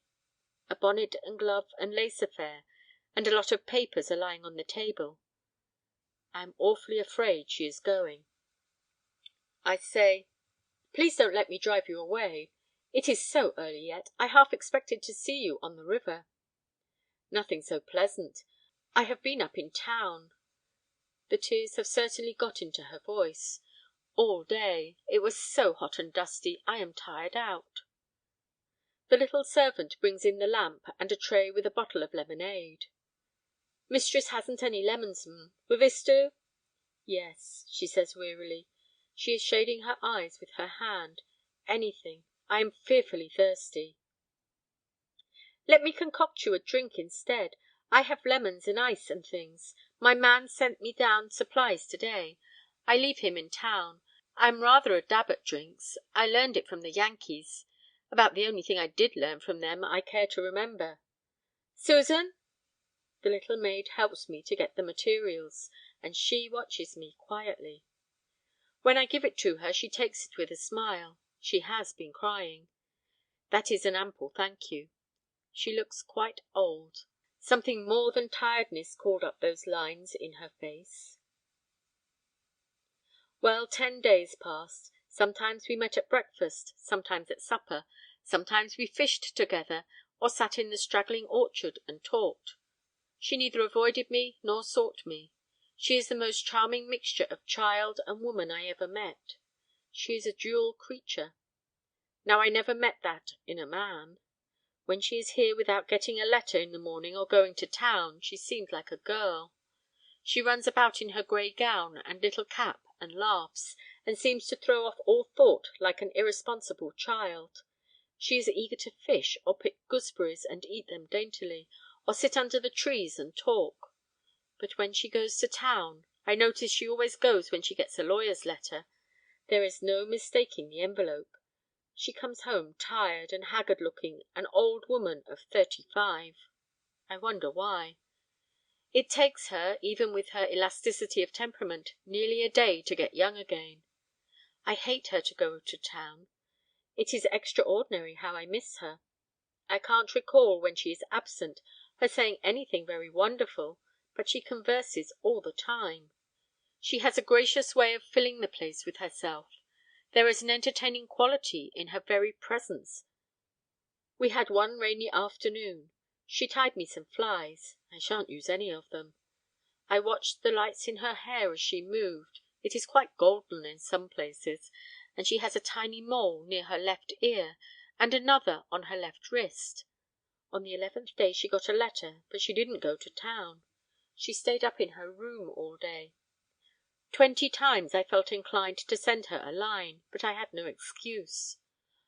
I heard the landlady say as I passed the kitchen window, "Poor dear, I'm sorry to lose her." Lose her? I should think not. It has come to this with me, that I don't care to face any future without her, and yet I know nothing about her, not even if she is a free woman. I shall find that out next time I see her. In the evening I catch a glimpse of her gown in the orchard, and I follow her. We sit down near the river. Her left hand is lying gloveless next to me in the grass. "Do you think, from what you have seen of me, that I would ask a question out of any mere impertinent curiosity?" She starts. "No, I do not." I take up her hand and touch the ring. "Tell me, does this bind you to any one?" I am conscious of a buzzing in my ears, and a dancing blur of water and sky and trees as I wait, it seems to me for an hour, for her reply. I felt the same sensation once before, when I got drawn into some rapids and had an awfully narrow shave. But of that another time. The voice is shaking. "I am not legally bound to any one, at least. But why do you ask?" She looks me square in the face as she speaks, with a touch of haughtiness I never saw in her before. Perhaps the great relief I feel, the sense of joy at knowing she is free, speaks out of my face, for hers flushes and she drops her eyes, her lips tremble. I don't look at her again, but I can see her all the same. After a while she says, "I half intended to tell you something about myself this evening. Now I must. Let us go in. I shall come down to the sitting-room after your supper." She takes a long look at the river and the inn, as if fixing the place in her memory. It strikes me with a chill that there is a good-bye in her gaze.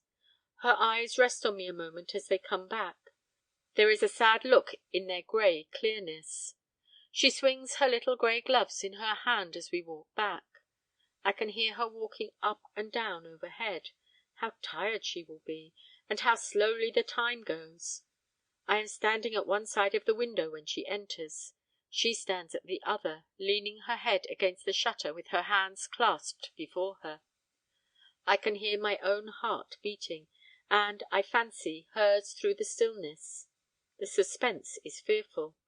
At length she says, "You have been a long time out of England. You don't read the papers?" "No." A pause. I believe my heart is beating inside my head. You ask me if I was a free woman. I don't pretend to misunderstand why you ask me. I am not a beautiful woman, I never was. But there must be something about me, there is in some women, essential femininity perhaps, that appeals to all men. What I read in your eyes I have seen in many men's before, but before God I never tried to rouse it. Today, with a sob, I can say I am free. Yesterday morning I could not. Yesterday my husband gained his case and divorced me. She closes her eyes and draws in her underlip to stop its quivering. I want to take her in my arms, but I am afraid to. I did not ask you any more than if you were free. No, but I am afraid you don't quite take in the meaning. I did not divorce my husband. He divorced me. He got a decree nisi. Do you understand now? She is speaking with difficulty. Do you know what that implies? I can't stand her face any longer. I take her hands, they are icy cold, and hold them tightly. Yes, I know what it implies. That is, I know the legal and social conclusion to be drawn from it, if that is what you mean. But I never asked you for that information. I have nothing to do with your past. You did not exist for me before the day we met on the river. I take you from that day, and I ask you to marry me. I feel her tremble, and her hands get suddenly warm. She turns her head and looks at me long and searchingly. Then she says, "Sit down. I want to say something." I obey, and she comes and stands next the chair. I can't help it. I reach up my arm, but she puts it gently down. "No, you must listen without touching me. I shall go back to the window. I don't want to influence you a bit by any personal magnetism I possess. I want you to listen. I have told you he divorced me. The co-respondent was an old friend, a friend of my childhood, of my girlhood. He died just after the first application was made, luckily for me. He would have considered my honour before my happiness. I did not defend the case. It wasn't likely. Ah, if you knew all! He proved his case, given clever counsel, willing witnesses to whom you can make it worth while, and no defence, divorce is always attainable even in England. But remember, I figure as an adulteress in every English-speaking paper. If you buy last week's evening papers, do you remember the day I was in town? I nod. You will see a sketch of me in that day's. Someone, perhaps he, must have given it. It was from an old photograph. I bought one at Victoria as I came out. It is funny," with a hysterical laugh, "to buy a caricature of one's own poor face at a news stall. Yet in spite of that I have felt glad. The point for you is that I have made no defence to the world, and," with a lifting of her head, "I will make no apology, no explanation, no denial to you, now nor ever. I am very desolate, and your attention came very warm to me, but I don't love you. Perhaps I could learn to," with a rush of colour, "for what you have said tonight, and it is because of that I tell you to weigh what this means. Later, when your care for me will grow into habit, you may chafe at my past. It is from that I would save you." I hold out my hands, and she comes and puts them aside, and takes me by the beard, and turns up my face and scans it earnestly. She must have been deceived a good deal. I let her do as she pleases. It is the wisest way with women, and it is good to have her touch me in that way. She seems satisfied. She stands leaning against the arm of the chair, and says, "I must learn first to think of myself as a free woman again. It almost seems wrong today to talk like this. Can you understand that feeling?" I nod assent. "Next time I must be sure, and you must be sure." She lays her fingers on my mouth as I am about to protest. "Shh! You shall have a year to think. If you repeat then what you have said today, I shall give you your answer. You must not try to find me. I have money. If I am living I will come here to you. If I am dead, you will be told of it.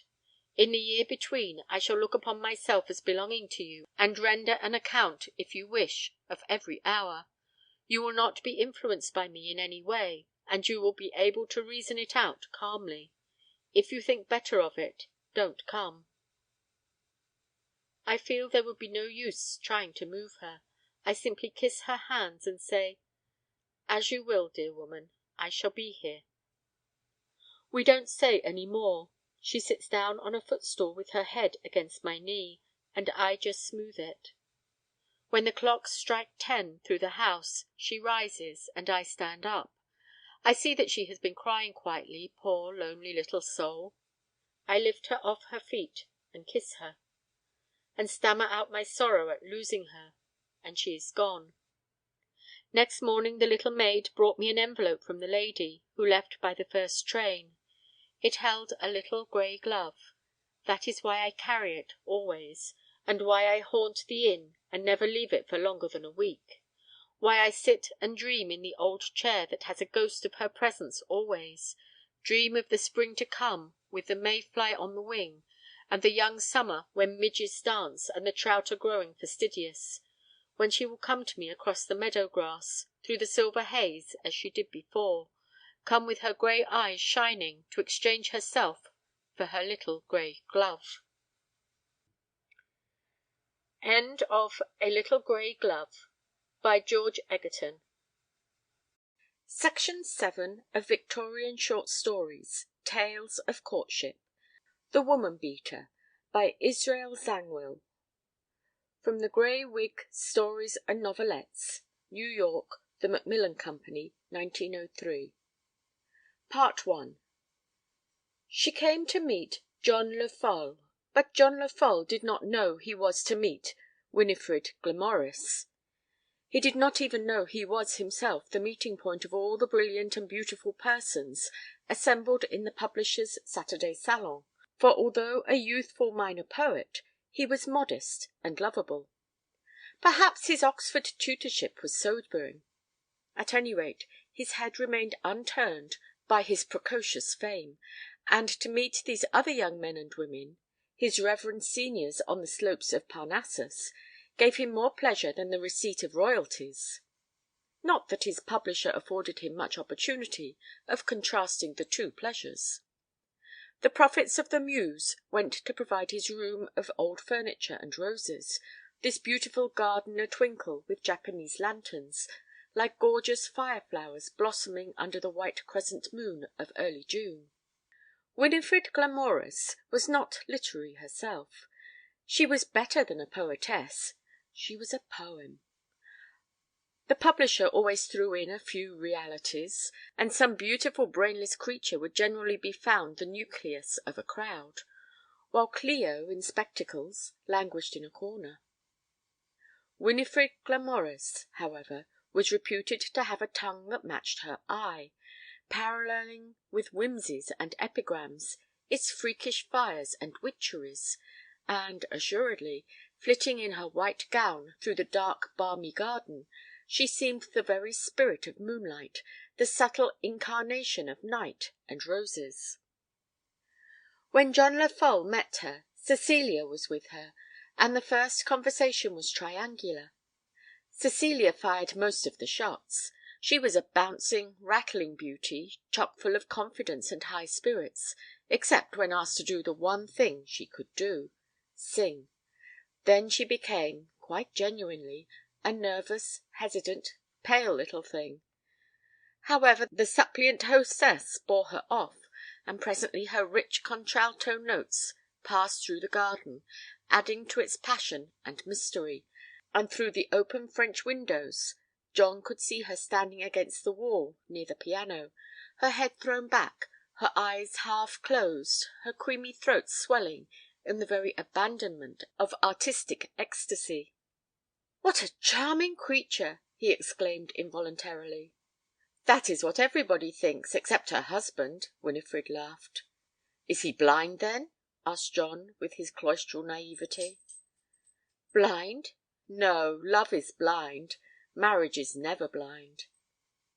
The bitterness in her tone pierced John.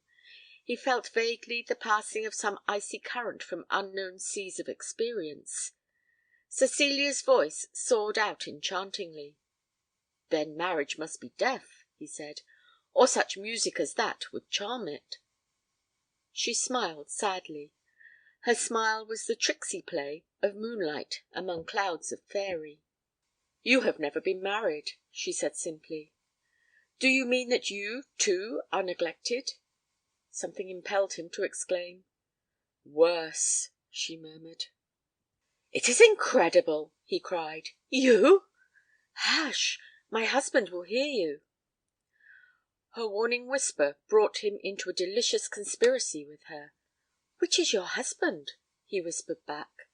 "There, near the casement, standing gazing open-mouthed at Cecilia. He always opens his mouth when she sings. It is like two toys moved by the same wire." He looked at the tall, stalwart, ruddy-haired Anglo-Saxon.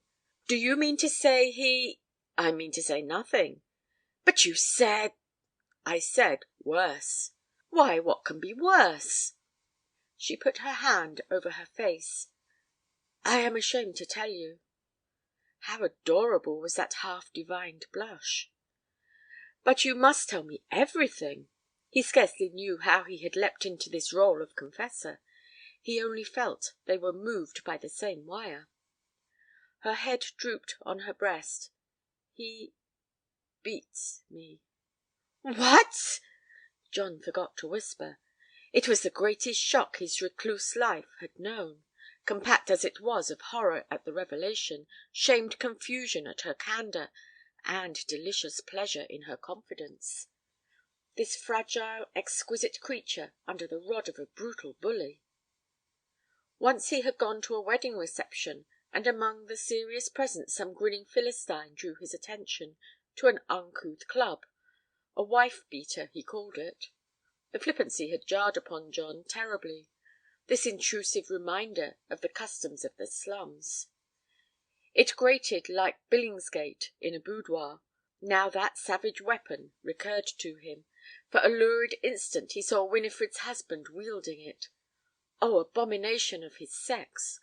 And did he stand there, in his immaculate evening dress, posing as an English gentleman? Even so might some gentleman burglar bear through a salon his imperturbable swallow-tail. Beat a woman? Beat that essence of charm and purity, God's best gift to man, redeeming him from his own grossness? Could such things be? John Lefolle would as soon have credited the French legend that English wives are sold in Smithfield. No, it could not be real that this flower-like figure was thrashed.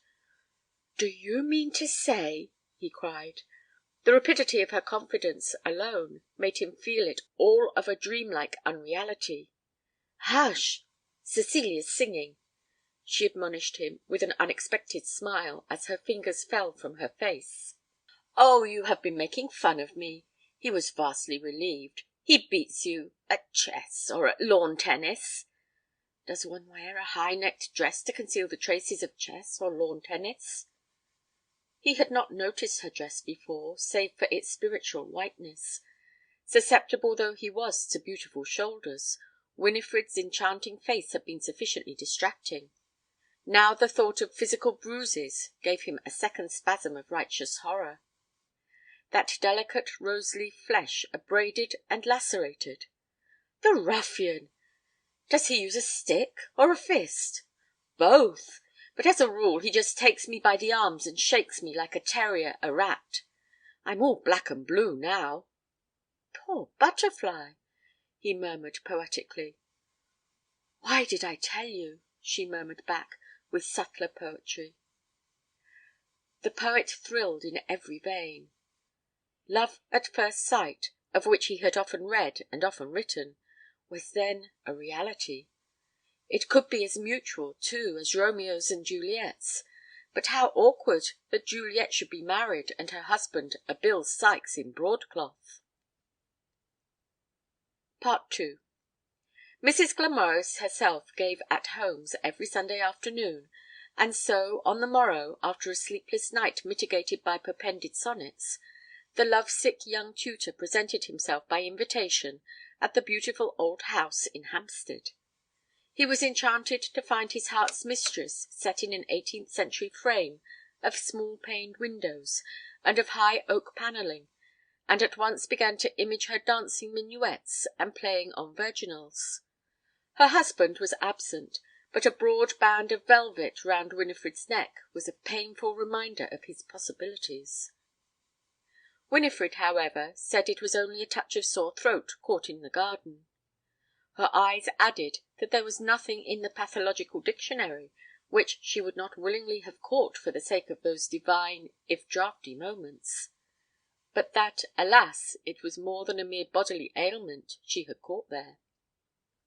There were a great many visitors in the two delightfully quaint rooms, among whom he wandered, disconsolate and admired, jealous of her scattered smiles, but presently he found himself seated by her side in a cosy corner, near the open folding doors, with all the other guests huddled round a violinist in the inner room.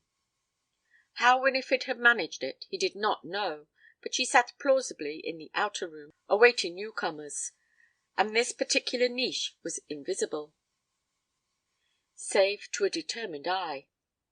He took her unresisting hand, that dear, warm hand, with its begemmed artistic fingers, and held it in uneasy beatitude. How wonderful!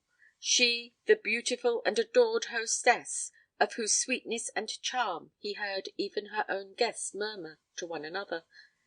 It was her actual flesh and blood hand that lay in his, thrillingly tangible. Oh, adventure beyond all merit, beyond all hoping! But every now and then the outer door facing them would open on some newcomer, and John had hastily to release her soft magnetic fingers and sit demure, and jealously overhear her effusive welcome to those innocent intruders, nor did his brow clear till she had shepherded them within the inner fold. Fortunately the refreshments were in this section, so that once therein, few of the sheep strayed back, and the jiggling wail of the violin was succeeded by a shrill babble of tongues and the clatter of cups and spoons. "Get me an ice, please. Strawberry," she ordered John during one of these forced intervals in manual flirtation, and when he had steered laboriously to and fro, he found a young actor beside her in his cosy corner, and his jealous fancy almost saw their hands dispart. He stood over them with a sickly smile, while Winifred ate her ice. When he returned from depositing the empty saucer, the player fellow was gone, and in remorse for his mad suspicion he stooped and reverently lifted her fragrant finger-tips to his lips. The door behind his back opened abruptly. "Good-bye," she said, rising in a flash. The words had the calm conventional cadence, and instantly extorted from him, amid all his dazedness, the corresponding "Good-bye." When he turned and saw it was Mr. Glamorys who had come in, his heart leapt wildly at the nearness of his escape. As he passed this masked ruffian, he nodded perfunctorily and received a cordial smile. Yes, he was handsome and fascinating enough externally, this blonde savage. A man may smile and be a villain, John thought. I wonder how he'd feel if he knew I knew he beats women.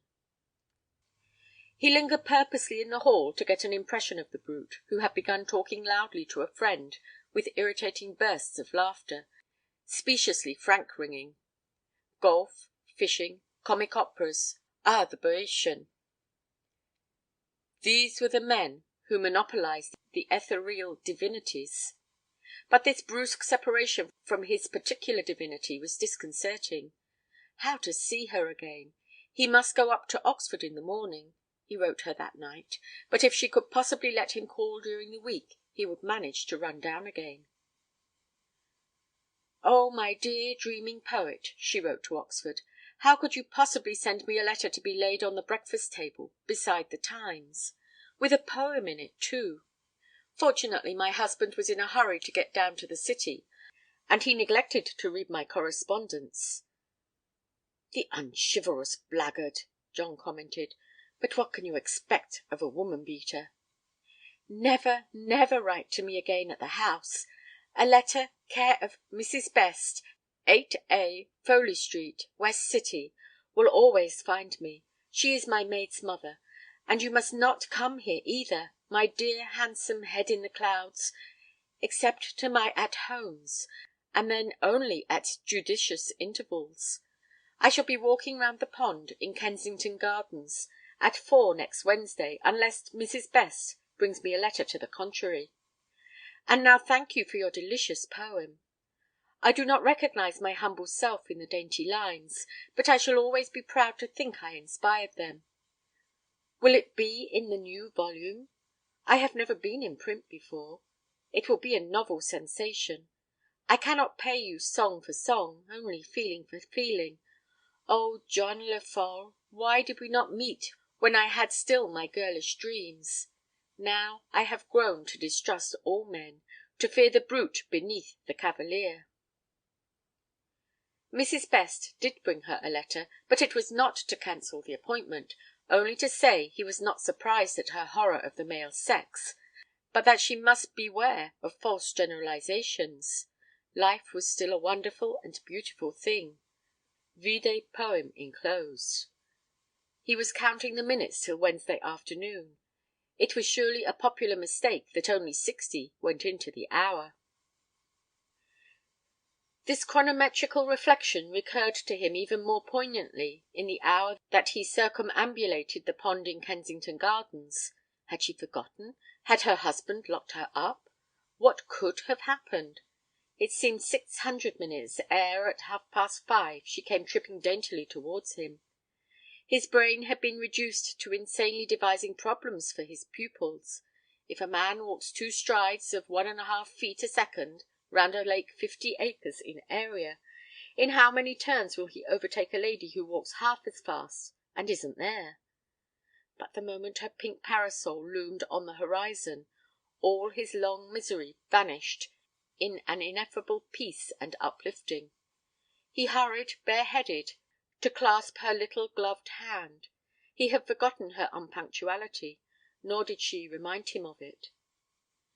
"How sweet of you to come all that way," was all she said, and it was a sufficient reward for the hours in the train and the 600 minutes among the nursemaids and perambulators. The elms were in their glory, the birds were singing briskly, the water sparkled, the sunlit sward stretched fresh and green. It was the loveliest, coolest moment of the afternoon. John instinctively turned down a leafy avenue. Nature and love, what more could poet ask? "No, we can't have tea by the kiosk," Mrs. Glamorys protested. "Of course I love anything that savours of Paris, but it's become so fashionable. There will be heaps of people who know me. I suppose you've forgotten it's the height of the season. I know a quiet little place in the High Street." She led him, unresisting but bemused, towards the gate and into a confectioner's. Conversation languished on the way. "Tea," he was about to instruct the pretty attendant. "Strawberry ices," Mrs. Glamorys remarked gently, "and some of those nice French cakes." The ice restored his spirits. It was really delicious, and he had got so hot and tired pacing round the pond. Decidedly Winifred was a practical person, and he was a dreamer. The pastry he dared not touch, being a genius, but he was charmed at the gaiety with which Winifred crammed cake after cake into her rosebud of a mouth. What an enchanting creature! How bravely she covered up her life's tragedy! The thought made him glance at her velvet band. It was broader than ever. "He has beaten you again," he murmured furiously. Her joyous eyes saddened. She hung her head, and her fingers crumbled the cake. "What is his pretext?" he asked, his blood burning. "Jealousy," she whispered. His blood lost its glow, ran cold. He felt the bully's blows on his own skin, his romance turning suddenly sordid. But he recovered his courage. He, too, had muscles. "But I thought he just missed seeing me kiss your hand." She opened her eyes wide. "It wasn't you, you darling old dreamer." He was relieved and disturbed in one. "Somebody else?" he murmured. Somehow the vision of the player fellow came up. She nodded. Isn't it lucky he has himself drawn a red herring across the track? I didn't mind his blows. You were safe." Then, with one of her adorable transitions, "I am dreaming of another ice," she cried with roguish wistfulness. "I was afraid to confess my own greediness," he said, laughing. He beckoned the waitress. "Two more." "We haven't got any more strawberries," was her unexpected reply. "There's been such a run on them to–day." Winifred's face grew overcast. "Oh, nonsense," she pouted. To John the moment seemed tragic. "Won't you have another kind?" he queried. He himself liked any kind, but he could scarcely eat a second ice without her. Winifred meditated. "Coffee?" she queried. The waitress went away, and returned with a face as gloomy as Winifred's. "It's been such a hot day," she said deprecatingly. "There is only one ice in the place, and that's Neapolitan." "Well, bring 2 Neapolitans," John ventured. "I mean there is only one Neapolitan ice left." "Well, bring that. I don't really want one." He watched Mrs. Glamorys daintily devouring the solitary ice, and felt a certain pathos about the parti–coloured oblong, a something of the haunting sadness of "The Last Rose of Summer." It would make a graceful serio–comic triolet, he was thinking. But at the last spoonful his beautiful companion dislocated his rhymes by her sudden upspringing. "Goodness gracious!" she cried, "how late it is!" "Oh, you are not leaving me yet," he said. A world of things sprang to his brain, things that he was going to say, to arrange. They had said nothing, not a word of their love even. Nothing but cakes and ices. "Poet," she laughed. "Have you forgotten I live at Hampstead?" She picked up her parasol. "Put me into a hansom, or my husband will be raving at his lonely dinner–table." He was so dazed as to be surprised when the waitress blocked his departure with a bill. When Winifred was spirited away, he remembered she might, without much risk, have given him a lift to Paddington. He hailed another hansom, and caught the next train to Oxford. But he was too late for his own dinner in Hall. III. He was kept very busy for the next few days, and could only exchange a passionate letter or two with her. For some time the examination fever had been raging, and in every college poor patients sat with wet towels round their heads. Some, who had neglected their tutor all the term, now strove to absorb his omniscience in a sitting. On the Monday, John Lefolle was good–naturedly giving a special audience to a muscular dunce, trying to explain to him the political effects of the Crusades, when there was a knock at the sitting–room door, and the scout ushered in Mrs. Glamorys. She was bewitchingly dressed in white, and stood in the open doorway, smiling, an embodiment of the summer he was neglecting. He rose, but his tongue was paralyzed. The dunce became suddenly important, a symbol of the decorum he had been outraging. His soul, torn so abruptly from history to romance, could not get up the right emotion. Why this imprudence of Winifred's? She had been so careful heretofore. "What a lot of boots there are on your staircase!" she said gaily. He laughed. The spell was broken. "Yes, the heap to be cleaned is rather obtrusive," he said, "but I suppose it is a sort of tradition." "I think I've got a hold of the thing pretty well now, sir." The dunce rose and smiled, and his tutor realized how little the dunce had to learn in some things. He felt quite grateful to him. "Oh, well, you'll come and see me again after lunch, won't you, if 1 or 2 points occur to you for elucidation," he said, feeling vaguely a liar, and generally guilty. But when, on the departure of the dunce, Winifred held out her arms, everything fell from him but the sense of the exquisite moment. Their lips met for the first time, but only for an instant. He had scarcely time to realize that this wonderful thing had happened, before the mobile creature had darted to his bookshelves and was examining a Thucydides upside down. "How clever to know Greek!" she exclaimed. "And do you really talk it with the other dons?" "No, we never talk shop," he laughed. "But, Winifred, what made you come here?" "I had never seen Oxford. Isn't it beautiful?"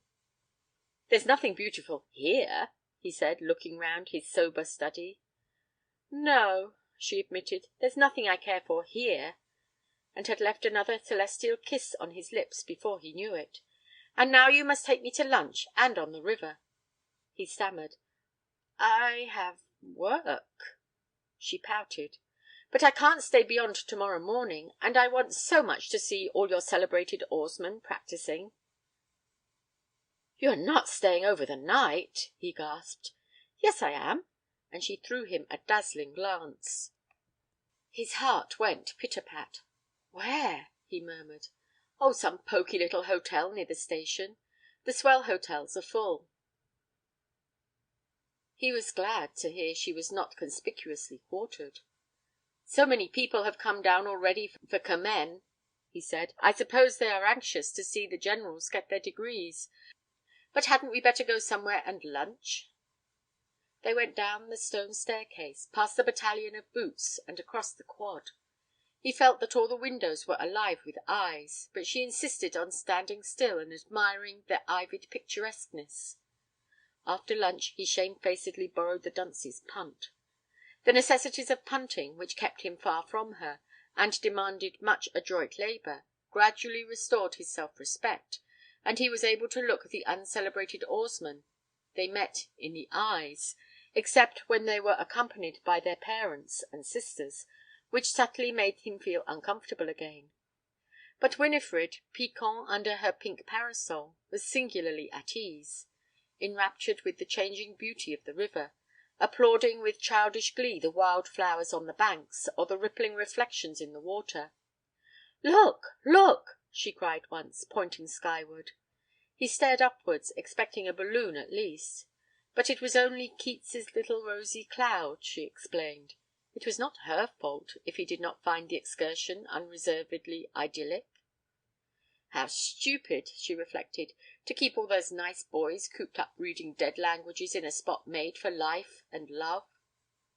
"I'm afraid they don't disturb the dead languages so much as you think," he reassured her, smiling. "And there will be plenty of love-making during Commem." "I am so glad. I suppose there are lots of engagements that week." "Oh, yes, but not 1% come to anything." "Really? Oh, how fickle men are!" That seemed rather question-begging, but he was so thrilled by the implicit revelation that she could not even imagine feminine inconstancy that he forbore to draw her attention to her inadequate logic.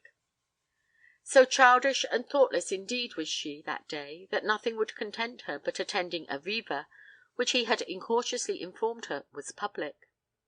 "Nobody will notice us," she urged with strange unconsciousness of her loveliness. "Besides, they don't know I'm not your sister." "The Oxford intellect is sceptical," he said, laughing. "It cultivates philosophical doubt."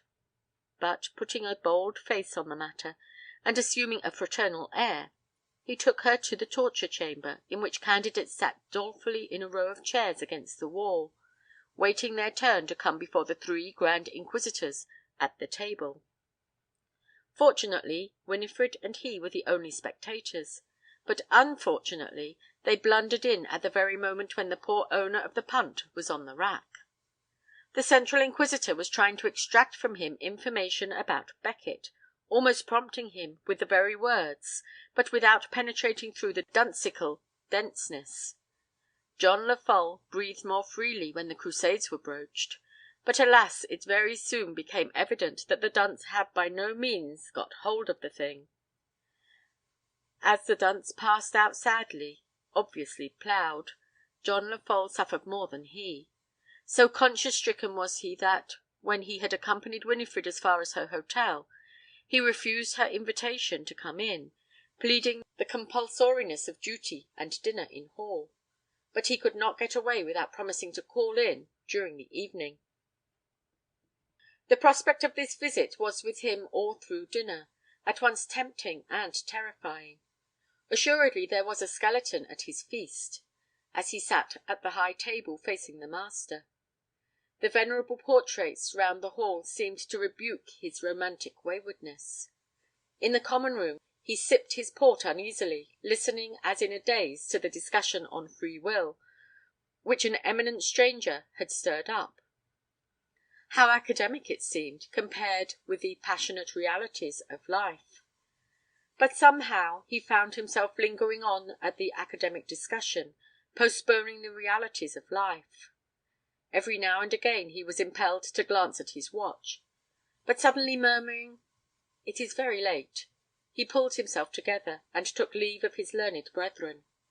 But in the street the sight of a telegraph office drew his steps to it, and almost mechanically he wrote out the message, "Regret detained. Will call early in morning." When he did call in the morning, he was told she had gone back to London the night before on receipt of a telegram. He turned away with a bitter pang of disappointment and regret. IV. Their subsequent correspondence was only the more amorous. The reason she had fled from the hotel, she explained, was that she could not endure the night in those stuffy quarters. He consoled himself with the hope of seeing much of her during the long vacation. He did see her once at her own reception, but this time her husband wandered about the 2 rooms. The cosy corner was impossible, and they could only manage to gasp out a few mutual endearments amid the buzz and movement, and to arrange a rendezvous for the end of July. When the day came he received a heartbroken letter, stating that her husband had borne her away to Goodwood. In a postscript she informed him that quicksilver was a sure thing. Much correspondence passed without another meeting being effected, and he lent her £5 to pay a debt of honour incurred through her husband's absurd confidence in quicksilver. A week later this horsey husband of hers brought her to Brighton for the races there, and hither John Lefolle flew. But her husband shadowed her, and he could only lift his hat to her as they passed each other on the lawns.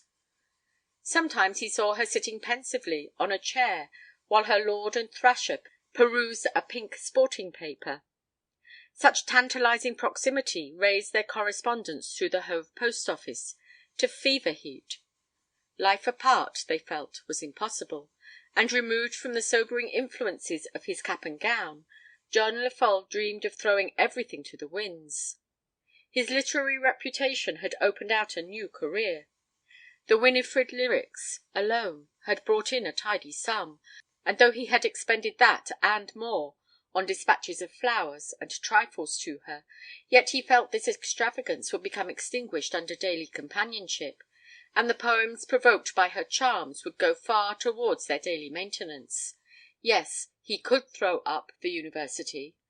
He would rescue her from this bully, this gentleman bruiser. They would live openly and nobly in the world's eye. A poet was not even expected to be conventional. She, on her side, was no less ardent for the great step. She raged against the world's law, the injustice by which a husband's cruelty was not sufficient ground for divorce. "But we finer souls must take the law into our own hands," she wrote. "We must teach society that the ethics of a barbarous age are unfitted for our century of enlightenment." But somehow the actual time and place of the elopement could never get itself fixed. In September her husband dragged her to Scotland, in October after the pheasants.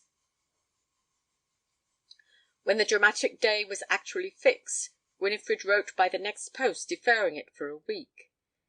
Even the few actual preliminary meetings they planned for Kensington Gardens or Hampstead Heath rarely came off.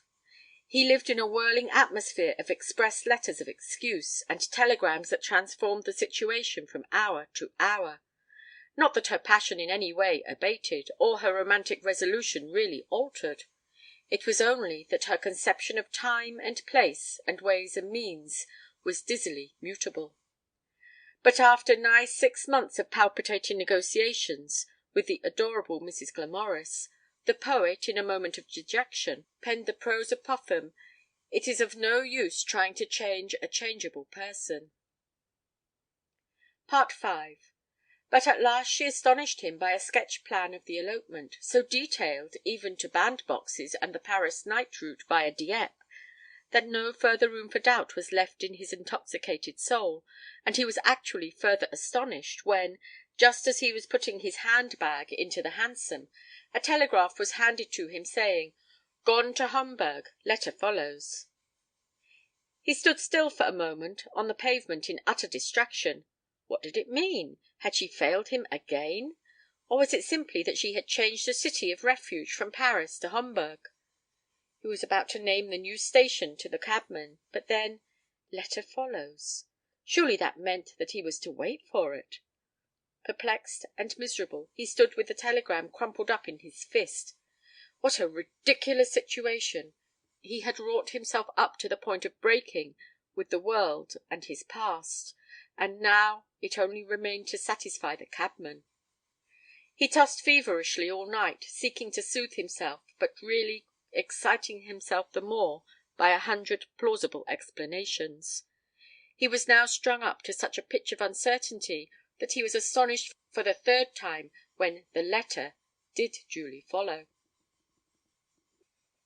"Dearest," it ran, "as I explained in my telegram, my husband became suddenly ill." If she had only put that in the telegram, he groaned, and was ordered to Homburg. Of course it was impossible to leave him in this crisis, both for practical and sentimental reasons. You yourself, darling, would not like me to have aggravated his illness by my flight just at this moment, and thus possibly have his death on my conscience. Darling, you are always right," he said, kissing the letter. "Let us possess our souls in patience a little longer. I need not tell you how vexatious it will be to find myself nursing him in Homburg, out of the season even, instead of the prospect to which I had looked forward with my whole heart and soul. But what can one do? How true is the French proverb, 'Nothing happens but the unexpected.' Write to me immediately, poste restante, that I may at least console myself with your dear words." The unexpected did indeed happen. Despite draughts of Elizabeth Brunnon and promenades on the Kurhaus terrace, the stalwart woman-beater succumbed to his malady. The curt telegram from Winifred gave no indication of her emotions. He sent a reply telegram of sympathy with her trouble, although he could not pretend to grieve at this sudden providential solution of their life problem. Still he did sincerely sympathize with the distress inevitable in connection with a death, especially on foreign soil. He was not able to see her till her husband's body had been brought across the North Sea and committed to the green repose of the old Hampstead churchyard. He found her pathetically altered, her face wan and spiritualized, and all in subtle harmony with the exquisite black gown. In the first interview he did not dare speak of their love at all. They discussed the immortality of the soul, and she quoted George Herbert. But with the weeks the question of their future began to force its way back to his lips. "We could not decently marry before 6 months," she said, when definitely confronted with the problem. 6 months!" he gasped. "Well, surely you don't want to outrage everybody," she said, pouting. At first he was outraged himself. What! She who had been ready to flutter the world with a fantastic dance was now measuring her footsteps. But, on reflection, he saw that Mrs. Glamorys was right once more. Since Providence had been good enough to rescue them, why should they fly in its face? A little patience and a blameless happiness lay before them. Let him not blind himself to the immense relief he really felt at being spared social obloquy. After all, a poet could be unconventional in his work. He had no need of the practical outlet demanded for the less gifted. 6.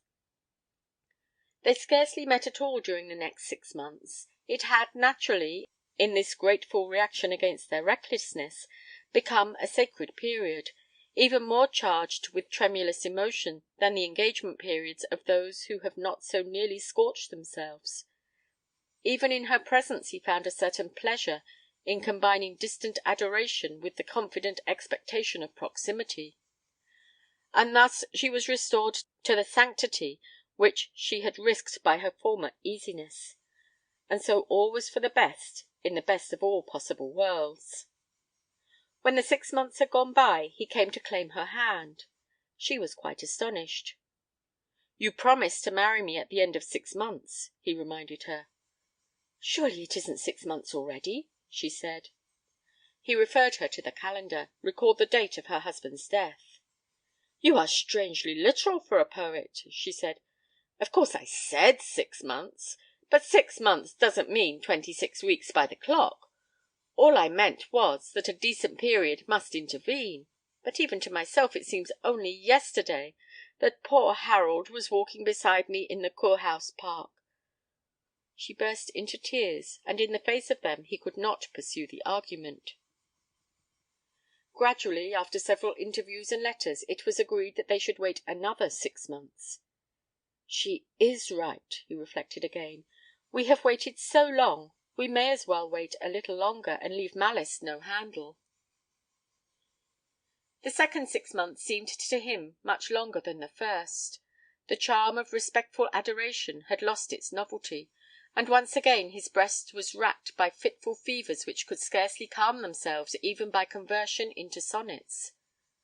The one point of repose was that shining fixed star of marriage. Still smarting under Winifred's reproach of his unpoetic literality, he did not intend to force her to marry him exactly at the end of the 12-month, but he was determined that she should have no later than this exact date for at least naming the day.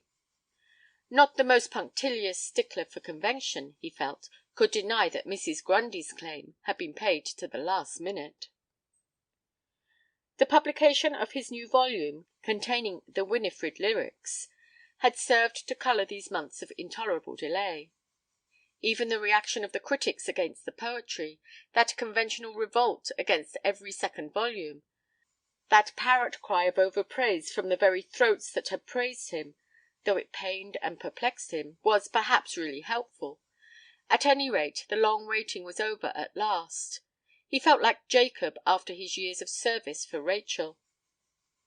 The fateful morning dawned bright and blue, and, as the towers of Oxford were left behind him, he recalled that distant Saturday when he had first gone down to meet the literary lights of London in his publisher's salon. How much older he was now than then, and yet how much younger! The nebulous melancholy of youth, the clouds of philosophy, had vanished before this beautiful creature of sunshine whose radiance cut out a clear line for his future through the confusion of life. At a florist's in the High Street of Hampstead he bought a costly bouquet of white flowers, and walked airily to the house and rang the bell jubilantly. He could scarcely believe his ears when the maid told him her mistress was not at home. How dared the girl stare at him so impassively? Did she not know by what appointment, on what errand, he had come? Had he not written to her mistress a week ago that he would present himself that afternoon? "Not at home?" he gasped. "But when will she be home?" "I fancy she won't be long. She went out about an hour ago. She has an appointment with her dressmaker's at 5." "Do you know in what direction she'd have gone?" "Oh, generally she walks on the Heath before tea." The world suddenly grew rosy again. "I will come back again," he said. Yes, a walk in this glorious air, Heathwood, would do him good. As the door shut he remembered he might have left the flowers, but he would not ring again, and besides, it was, perhaps, better he should present them with his own hand than let her find them on the hall table. Still, it seemed rather awkward to walk about the streets with a bouquet, and he was glad accidentally to strike the old Hampstead church, and to seek a momentary seclusion in passing through its avenue of quiet gravestones on his Heathwood way. Mounting the few steps, he paused idly a moment on the verge of this green God's acre, to read a perpendicular slab on a wall, and his face broadened into a smile as he followed the absurdly elaborate biography of a rich self-made merchant who had taught himself to read. "Reader, go thou and do likewise," was the delicious bull at the end. As he turned away, the smile still lingering about his lips, he saw a dainty figure tripping down the stony graveyard path, and though he was somewhat startled to find her still in black, there was no mistaking Mrs. Glamorys. She ran to meet him with a glad cry, which filled his eyes with happy tears. "How good of you to remember!" she said, as she took the bouquet from his unresisting hand, and turned again on her footsteps. He followed her wonderingly across the uneven road towards the narrow aisle of graves on the left. In another instant she had stooped before a shining white stone, and laid his bouquet reverently upon it. As he reached her side he saw that his flowers were almost lost in the vast mass of floral offerings with which the grave of the woman-beater was bestrewn. "How good of you to remember the anniversary," she murmured again. "How could I forget it?" he stammered, astonished. "Is not this the end of the terrible 12-month?" The soft gratitude died out of her face. "Oh, is that what you were thinking of?" "What else?" he murmured, pale with conflicting emotions. "What else? I think decency demanded that this day, at least, should be sacred to his memory. Oh, what brutes men are!" And she burst into tears. His patient breast revolted at last. "You said he was the brute," he retorted, outraged. "Is that your chivalry to the dead? Oh, my poor Harold, my poor Harold!" For once her tears could not extinguish the flame of his anger. "But you told me he beat you!" he cried. "And if he did, I daresay I deserved it. Oh, my darling, my darling!" She laid her face on the stone and sobbed. John Lefolle stood by in silent torture. As he helplessly watched her white throat swell and fall with the sobs, he was suddenly struck by the absence of the black velvet band, the truer mourning she had worn in the lifetime of the so lamented. A faint scar, only perceptible to his conscious eye, added to his painful bewilderment. At last she rose and walked unsteadily forward. He followed her in mute misery. In a moment or two they found themselves on the outskirts of the deserted heath. How beautiful stretched the gorsy rolling country! The sun was setting in great burning furrows of gold and green, a panorama to take one's breath away. The beauty and peace of nature passed into the poet's soul. "Forgive me, dearest," he begged, taking her hand. She drew it away sharply. "I cannot forgive you. You have shown yourself in your true colors." Her unreasonableness angered him again. "What do you mean? I only came in accordance with our long–standing arrangement. You have put me off long enough." "It is fortunate I did put you off long enough to discover what you are." He gasped. He thought of all the weary months of waiting, all the long comedy of telegrams and express letters, the far–off flirtations of the cosy corner, the baffled elopement to Paris. "Then you won't marry me?" "I cannot marry a man I neither love nor respect." "You don't love me?" Her spontaneous kiss in his sober Oxford study seemed to burn on his angry lips. "No, I never loved you." He took her by the arms and turned her round roughly. "Look me in the face and dare to say you have never loved me." His memory was buzzing with passionate phrases from her endless letters. They stung like a swarm of bees. The sunset was like blood–red mist before his eyes. "I have never loved you," she said obstinately. His grasp on her arms tightened. He shook her. "You are bruising me!" she cried.